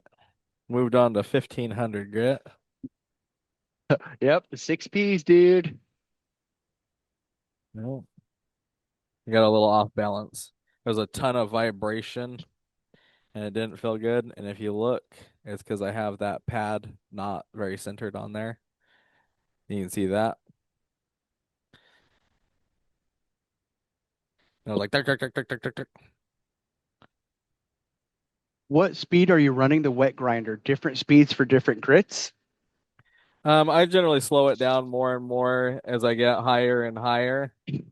Right now I have it between 3 and 4. Will you be getting replacement splash guard bumpers pans for the RLs? Yeah, I don't know when John's gonna have those for us though. Okay. And we don't sell any kind of resin injector kits to stabilize, right? Or fill pits. Not yet, but that is one of the things that John's working on. Ooh, fun. He's not finishing any of those other projects until he has the manuals done. And I'm not sure where he's at. Now, Kate might actually have an update on where you guys are at with that. Kate has been helping us a lot on writing and organizing, getting information gathered, because John's doing really in-depth manuals. So they're taking a really long time to get them all finished. And then you're doing lots of pictures, and for a lot of the manuals too, like we'll shoot an entire process just to get a Mm-hmm. picture at each step. And like the cabbing ones, I feel like we spent weeks on getting that all perfected. Very thorough. Oh, did I miss here? Did you switch grits? I'm sorry. Yeah, we're at 1500 now. Oh, okay.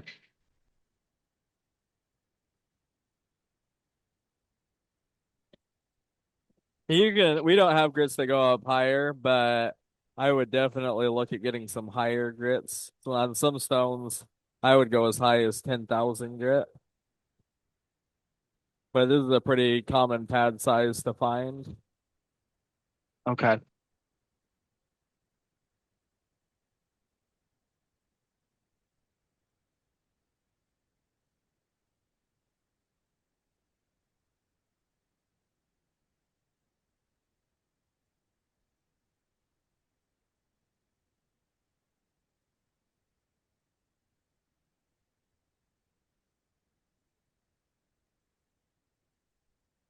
Looks like, oh, there you go. You got it. Kyle's asking, what do your pads only go to 300? Mine goes to 10,000. The set we have goes up to 1500. That is a great question. That'll be a John question. Wrong Not questions. everything needs that high of a grit. But yeah, I certainly like having a little bit higher than that. Usually, if I was doing a project, I'd go up maybe up to 3000 and then buff it. But Okay. some stones you do need to go higher grit to get a really great polish. Okay.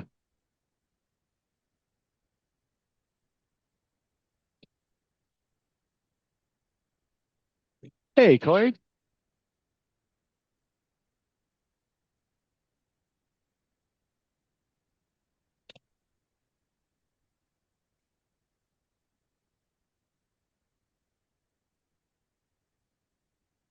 This is coming out so cool.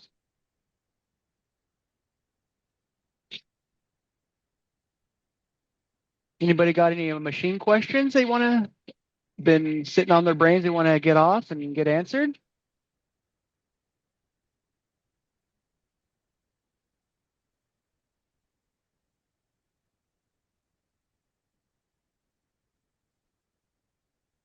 Let's check this piece.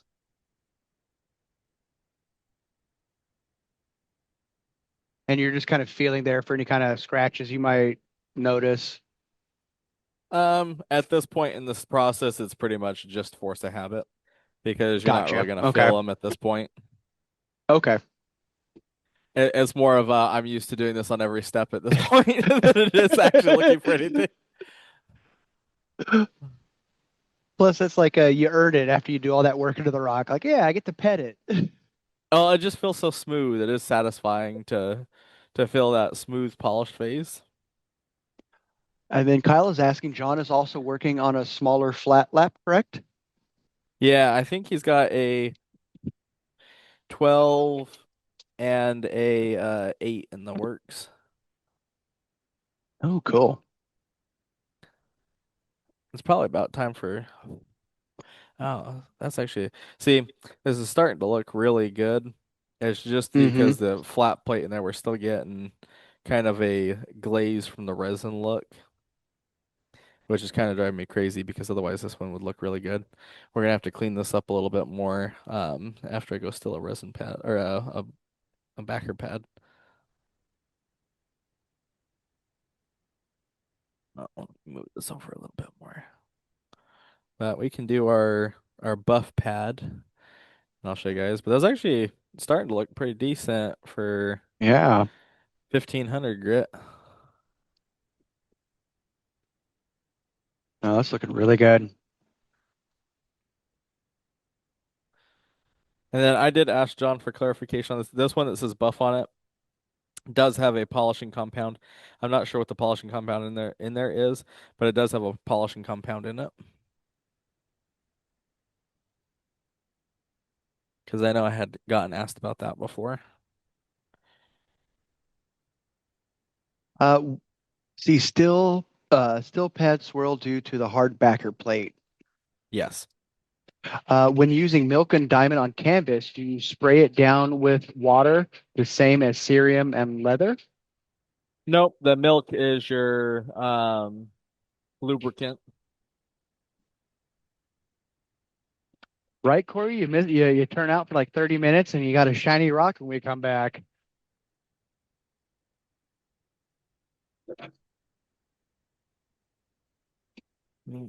Slip it on there. Night, Brandon.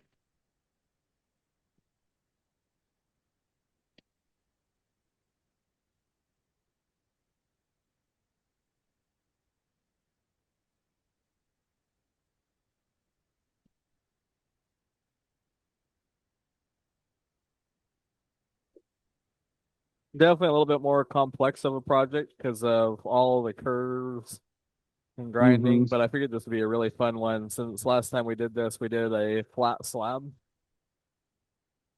Yeah, this is really cool because there's like concaves, convexes, all kinds of different shapes on this one. This is really trippy. Yeah.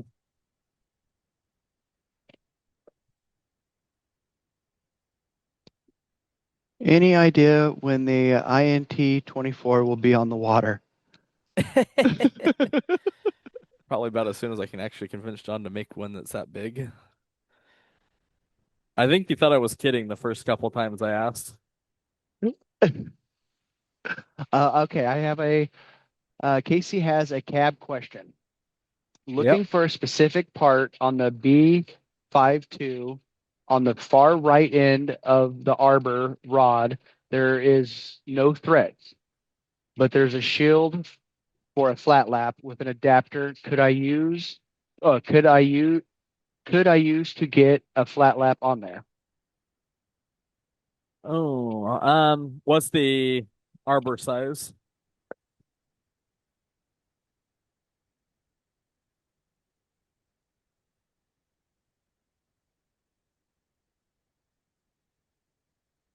Heather's saying she'll sign a petition for the INT 24. It's a 3/4 at the end.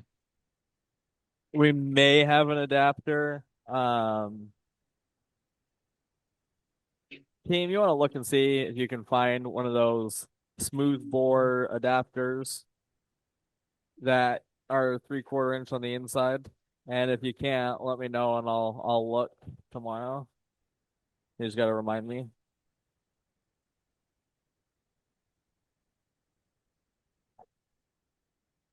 Okay. Thank you. I do appreciate the team. They do a lot. Oh, they're the best. Kyle's asking, will spoiled whole milk work to polish with canvas and diamond paste? I buy a gallon, but rarely use it all. I wouldn't use spoiled milk. That sounds terrible. The problem with spoiled milk is if it gets too curdled and thick, it might not work as well. And you don't want it chunky. And everybody just went "Ugh," a little bit. Chunky milk. So cottage cheese and diamonds probably won't work either. I would imagine not. Of course, Casey.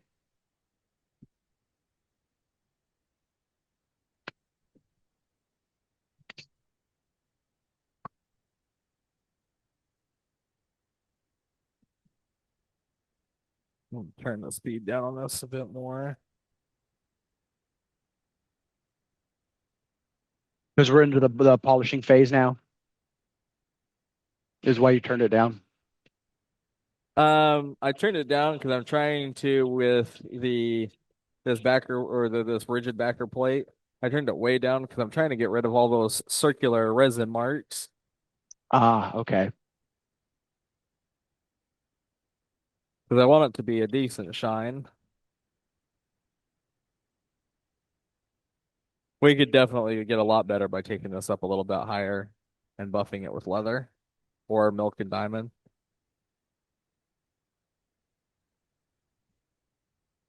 Not chunky, just smelling bad. Few days past its prime. I could save until needed. Well, I imagine you could use it, but then you're just dealing with the potential smell. I don't know. Yeah, for me, the smell is not worth it of having to smell rotten milk. Um, so I mean, it might work, but I feel like that would ruin the polishing experience. How much diamond to milk? We don't have a ratio on that. Generally, what we do is take a few ounces of milk and put it in a container, and because you're not doing a whole lot, and then you take it and add diamond in there, until the milk is gray and you can see diamond floating in there. Okay.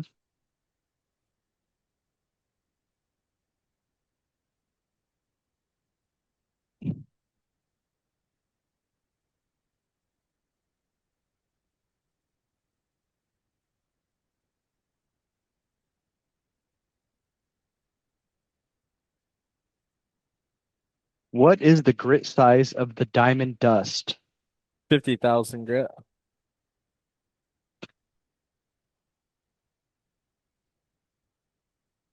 This questioning today reminded me the team was so funny. A couple weeks ago, we had a night where there was a lot of questions like this. And they're like, "Oh my gosh, Zeke, you're like ChatGPT. We just punch in a question and bip, bip, bip, bip,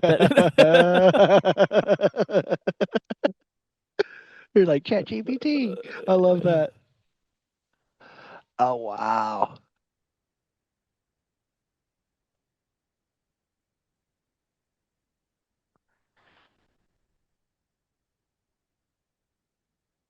Well, yeah, in that case, Kyle, maybe the spoiled milk would be fine.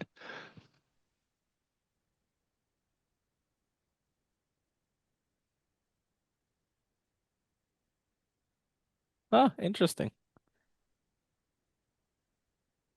Actually, it probably would be a bad thing to go that high in grit on most, if you especially if you're not already doing 50,000 grit, because then you're just gonna have a harder time getting the shine to come up. Okay. Some some stones would benefit from that, but most will not. Good night, Jeremiah.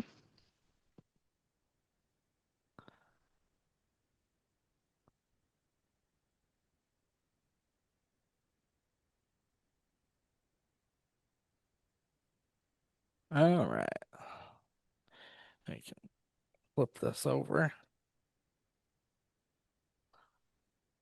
I don't know what Aura Plus is. Is that like a milk substitute, Cynthia?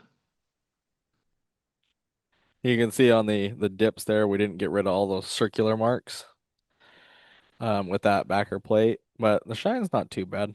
It's not where I would like No. it to be.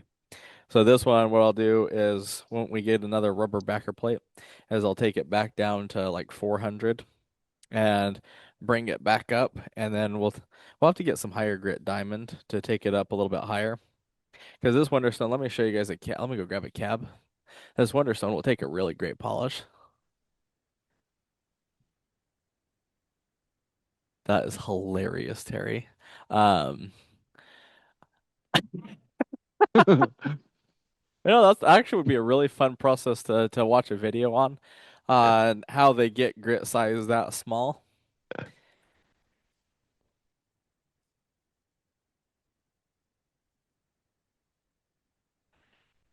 Because that is a very, very, very small size. Yeah.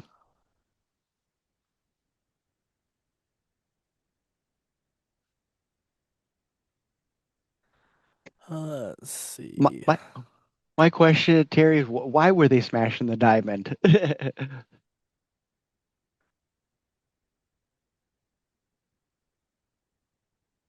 Ah, okay. Been there. I think everybody needs at least one or two divorces under their belt. I don't know. I was kind of planning on skipping the whole divorce process, I advise it. Although, to be totally honest, I don't know that I was really shooting for the whole getting married process either. So, kind of a two-way street.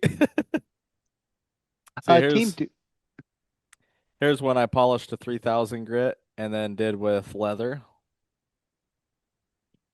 do we have any 6-inch trim saws in stock? And Terry, congratulations. That is awesome. We'll check on that. That is wildly impressive, Terry. Mm-hmm. That is really cool, actually, to think about. Yeah. I mean, that's almost exactly, that is exactly twice my age of marriage. I admire Congratulations, that. Mike.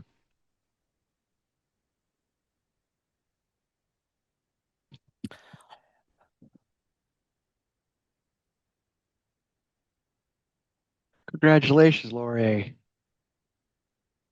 Henry, congratulations. Congratulations, James. It's funny. I suggested Michael. this semi-sarcastically, and I was not outright told no, but we had a customer here today that was like, "You guys should start a rock dating channel. Yeah, get people connected." I mean, I've seen a bunch of people connect on here as friends. I don't know of anybody that's actually that's awesome, John. That's actually, gone on a date from hanging out at one of these events, but we could probably make that happen. Oh, that'd be fun. I'd love that. It'd be a little HPL love story. Well, you can also do a pitch a friend, um, which I think would be really fun. If you got somebody that's single, you can pitch them. I think that would be so much fun. I don't know, you guys, would that be something you guys be interested in? Maybe able to talk John Sherman and Tay into it. HPL Cameras Wedding only. Warehouse.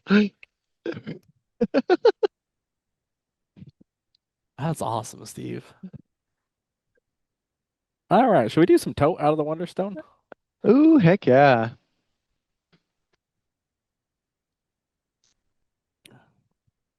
That piece does look so pretty. Yeah. Oh, let me go grab that cab again. Sorry. I wandered off with it. You want to get us set up there at the Wonderstone bin? I'll grab that Yeah. cab.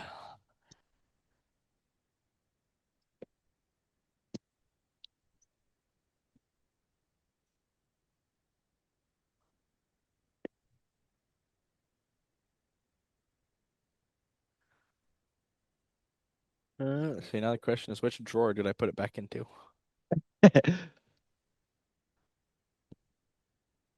I hate when I lose something that I was just holding.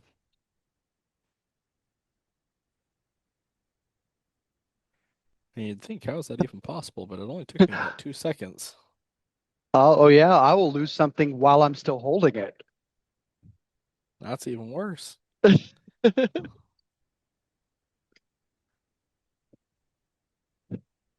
Oh, right there.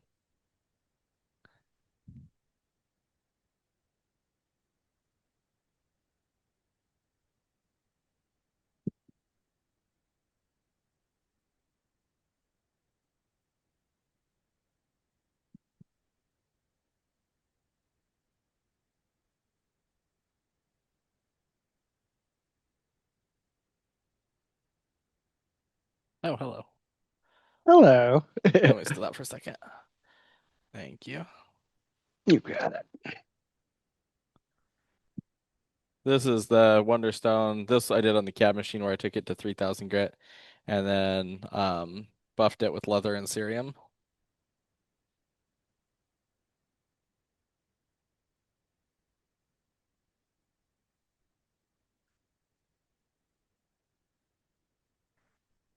So you can see, well, this one didn't turn out bad. It didn't turn out as shiny as we could get it. So we'll add a little bit extra of a polish to that one. Going to the cab machine, Ed.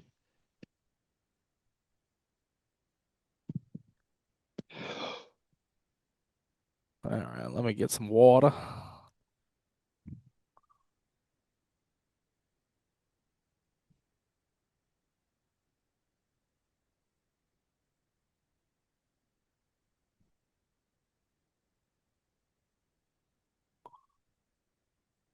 Oh gosh, this is a pretty piece.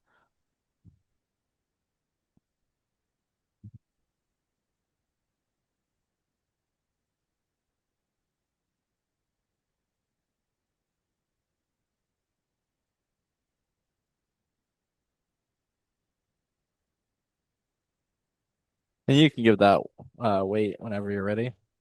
You got it. Thank you, Zeke.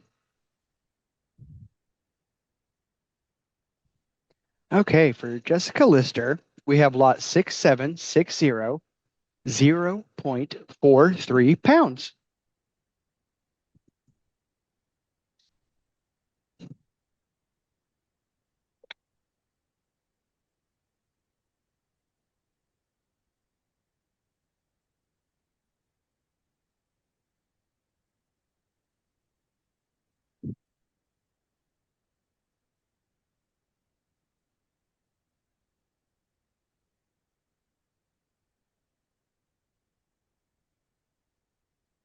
Right? I usually have bolo on the brain. Sounds like a good infliction to me. I'm really needing, this is 220 grit that I started with. I'm really needing a nice bolo set. I have a vision of a few different ones that I want, but the problem with what I want is going to end up costing many, many thousands. Oh man, Bill Boggs sent me a link on Facebook on how to make the intarsia beads, and my brain instantly went to bolo tips made with the intarsia bead. Oh, Right? Right? Yeah. Do like an intarsia bolo piece, then an intarsia bolo tips. hey, Lizelle, Yes. will you make sure that the Shadowkite and Bauxite are in stock? Got it. Thank you. Do you have any bauxite here we could show? For tote of it down? Yeah. There is a tote of it down there, towards the Okay. end. I'll find it. Zeke, a question from the chat. Finding out that my 10-inch Covington flat lap is taking forever to get the saw marks levels before polish. I was wondering if a bull wheel would be better. If you're doing agates, probably be a lot faster.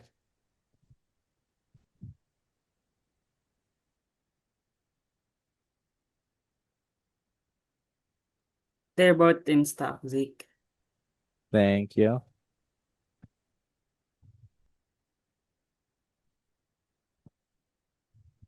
Oh, that's That's gonna be so nice when we're done.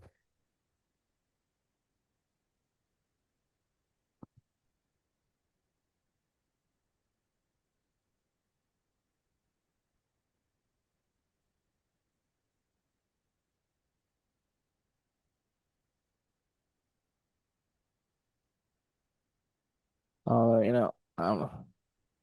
This is such a big piece. I'm gonna switch over here to this 140 grit wheel on the centered wheel. That's Here's a piece of oh, bauxite. oh, thank you.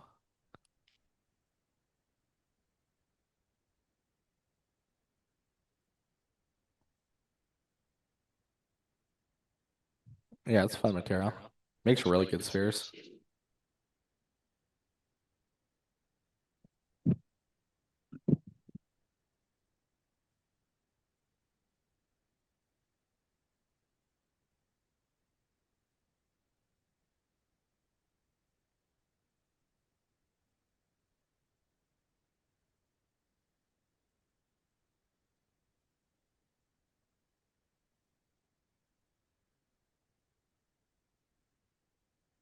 There's some red to it. It can definitely be more red.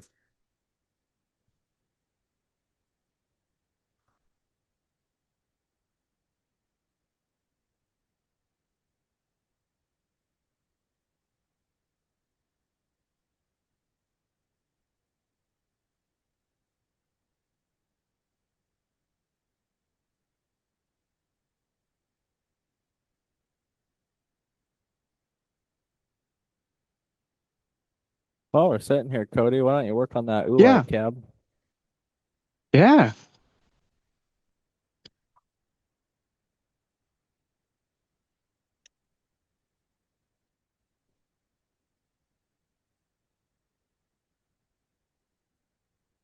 I know Cody's really sad about the thought of having Oh, to I'm so bummed. do that.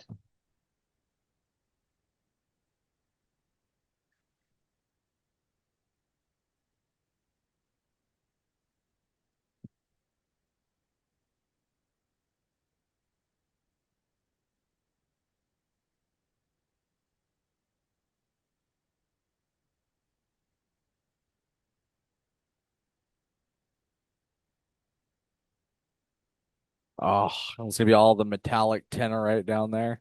Look how beautiful that's coming. That's looking really cool.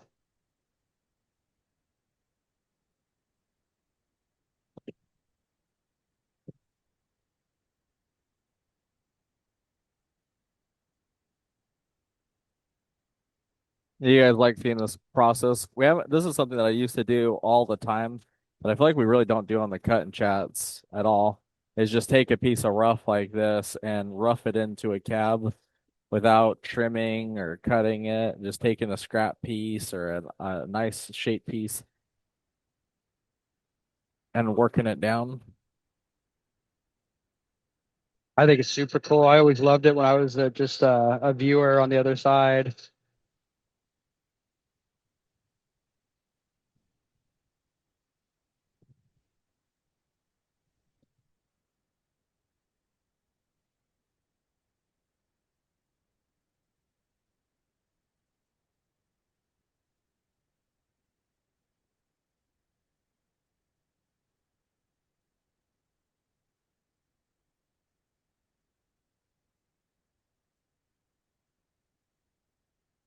Well, I think a lot of people too think too much in a box where they're like, "Oh, I don't know how I would slab that." So they never even think about how they would use it because they get stuck on that very first step. Um, which is one of the reasons I talk all the time about lapidary being more of an art than a science. Hmm. Um, because you can be so creative with it because there really isn't one right way to do any one process. There's a bunch of different ways to get to the end result.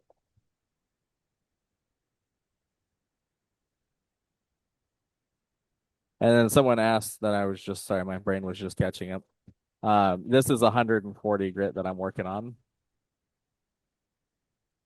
I switched over because the 220 wasn't going fast enough for me.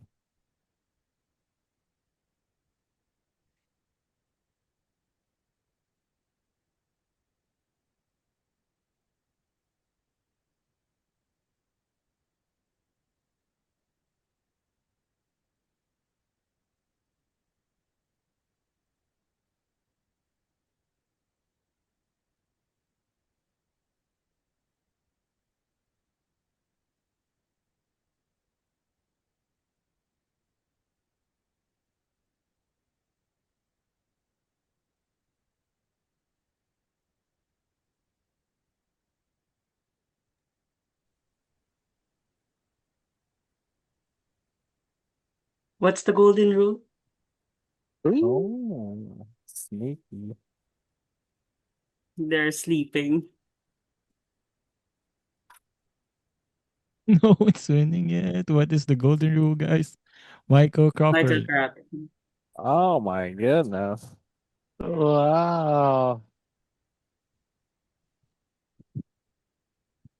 I know people were really not ready for that one. They were not. I love that, Lizelle. You caught him sleeping.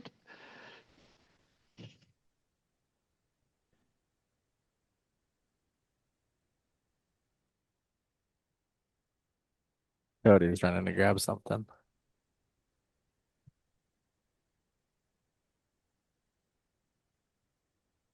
Cody will sweeten Oh, that up. that's awesome, Wendy. Good luck. Have fun. Be safe, of course. And we can't wait to see what you find. Oh yeah. Post up pictures.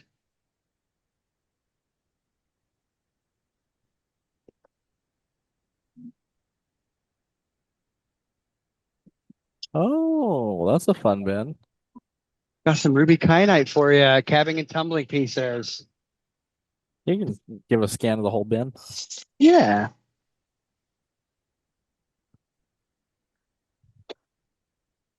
There you go. Check that out. Good win. Wow. Congratulations. And that is lot 7630, $33.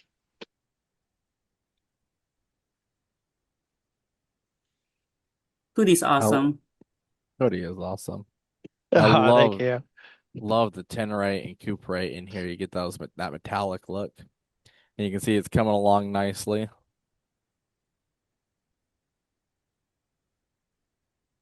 Or we're getting more of a shape to it.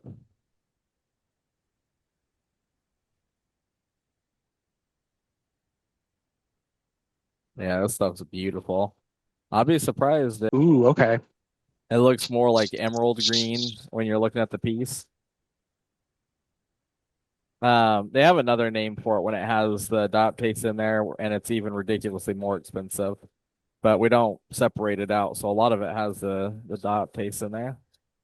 Nice. Okay. But often you'll see people take the pieces with the dot paste in there because it's so much harder to get, and they'll differentiate it out, and it'll be a couple bucks a gram. Oh, wow. Okay.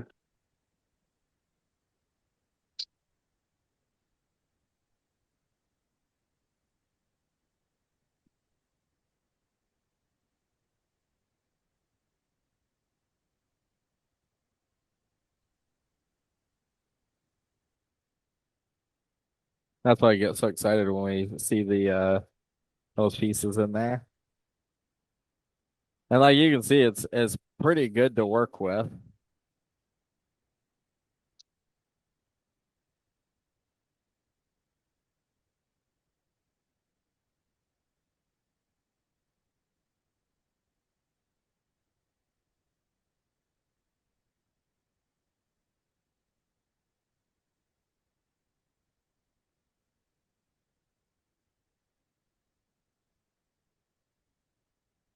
If I Anything you was, put,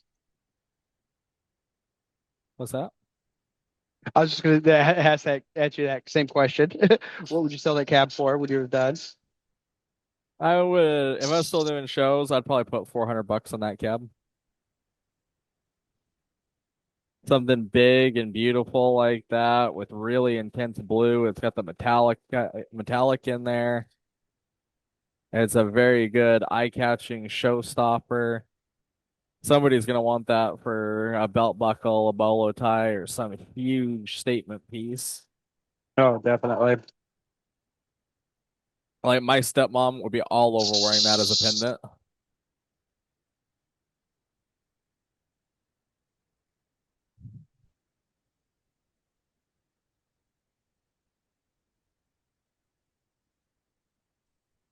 No, I got plenty of cabs that would park much less than that. I also have the luxury now of not having to cut the cheaper cabs because I'm not doing shows anymore. What's that?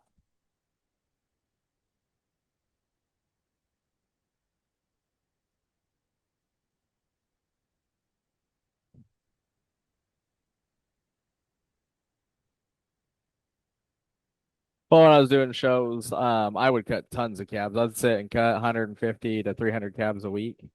And sometimes there'd be cabs in there that are like, oh, I hate that. $10 on that cab.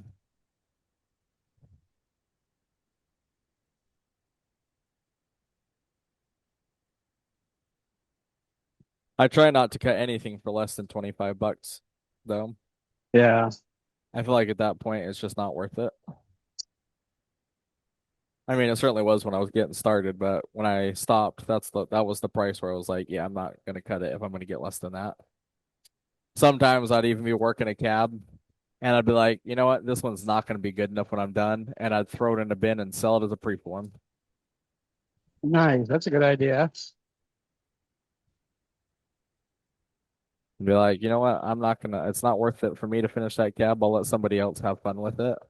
Hmm.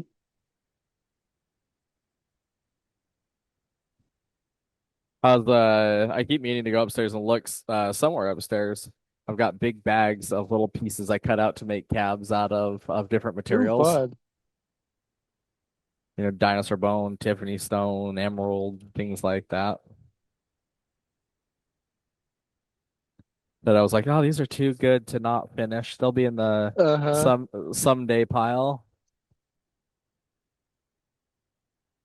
I actually miss getting ready for shows like that. Like cutting a Yeah. big batch and you're like, oh, it has to be done by Saturday or by Friday night so I Oh can yeah. pack it up for the show for Saturday. Um, Not preforms, but yes,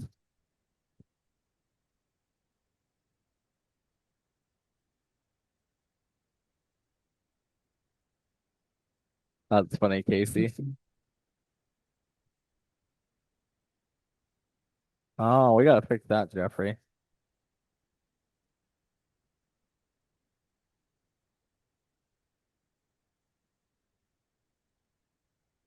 I don't remember what I was saying about Danabon.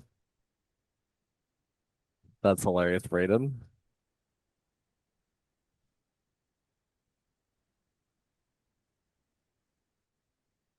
Someday we should do a video just like I'll lay out all the projects that I'm gonna do for like a year and be like, this year we're gonna finish every one of these projects.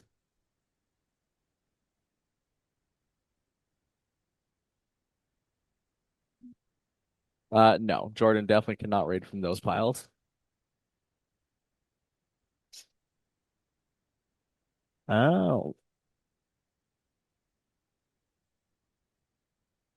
well, do we need a cab machine deal tonight?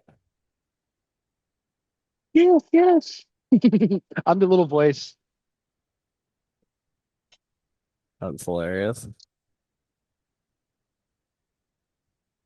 Well, what ended up happening, Jerry, is that I would start it and 6 months would go by and I wouldn't have accomplished anything. So then I'd have to be like, crap, let's do it all in one night. ADHD, isn't it great? Right? 2 month report due tomorrow. I got this.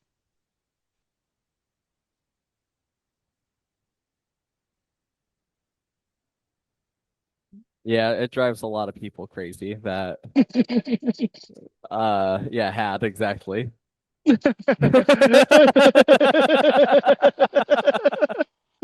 Oh, Jeffrey, yes, that's great.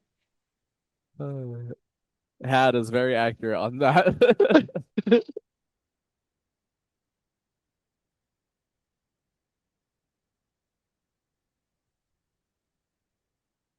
That would be one of the reasons that I've been Sherman's number one uh learning opportunity. All right, let me dry this thing off. We'll see how good it looks.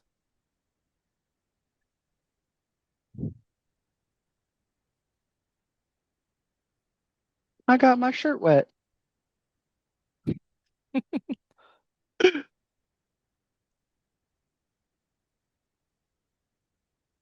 Thank you, Jeffrey. I appreciate that. Truly is. Truly is. Well, Somebody's been cutting cabs for years, and I just like you're the master, and I was just like, that was one thing moving here. I was so excited about. I was like, Get to learn from a master cab maker. Thank you. I appreciate that. Oh, that's so cool. Ooh, I love just the faint red and the black down there. Yeah, that's really cool.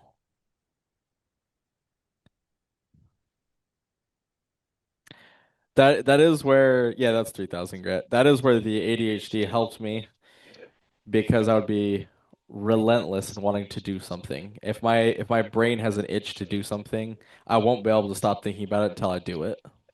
Oh, I can't sleep. I'll just be up all Exactly night right. thinking, yeah, obsessing and yeah. I literally would stay up all night to cab. When I had my shop, I'd go out there, I'd roll out of bed and go out about 10 o'clock in the morning. Let me grab some safety Yep. glasses. Yep. And I'd be out there till 2 or 3 in the morning every night. And like when I got the core drill, oh my goodness, you could not peel me out of Oh, that garage. My dad would yeah, I call bet. me and he'd be like, either go to bed or close the garage door because I'm tired of hearing it.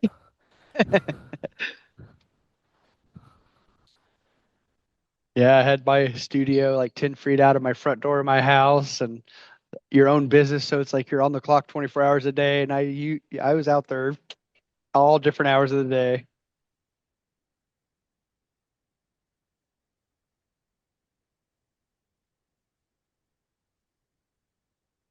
Oh, okay, Jeffrey. Freeform as opposed to using like a template or like a laid out, round design or a laid out triangle design. Freeform is Zeke just kind of let the rock tell him what shape it wanted to be, if that makes sense. In the most hippie way possible. That's fair. Sometimes the rocks just speak to you. Yes, Jeffrey. Creative license. Exactly. Good night, Casey.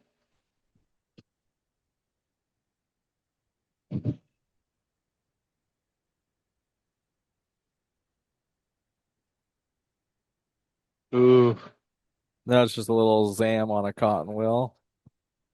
wow.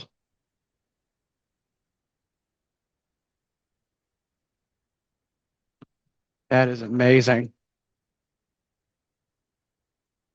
Team, what was the deal off again? Look how good the shine is in there. You can actually see the 12-inch slab saws over there.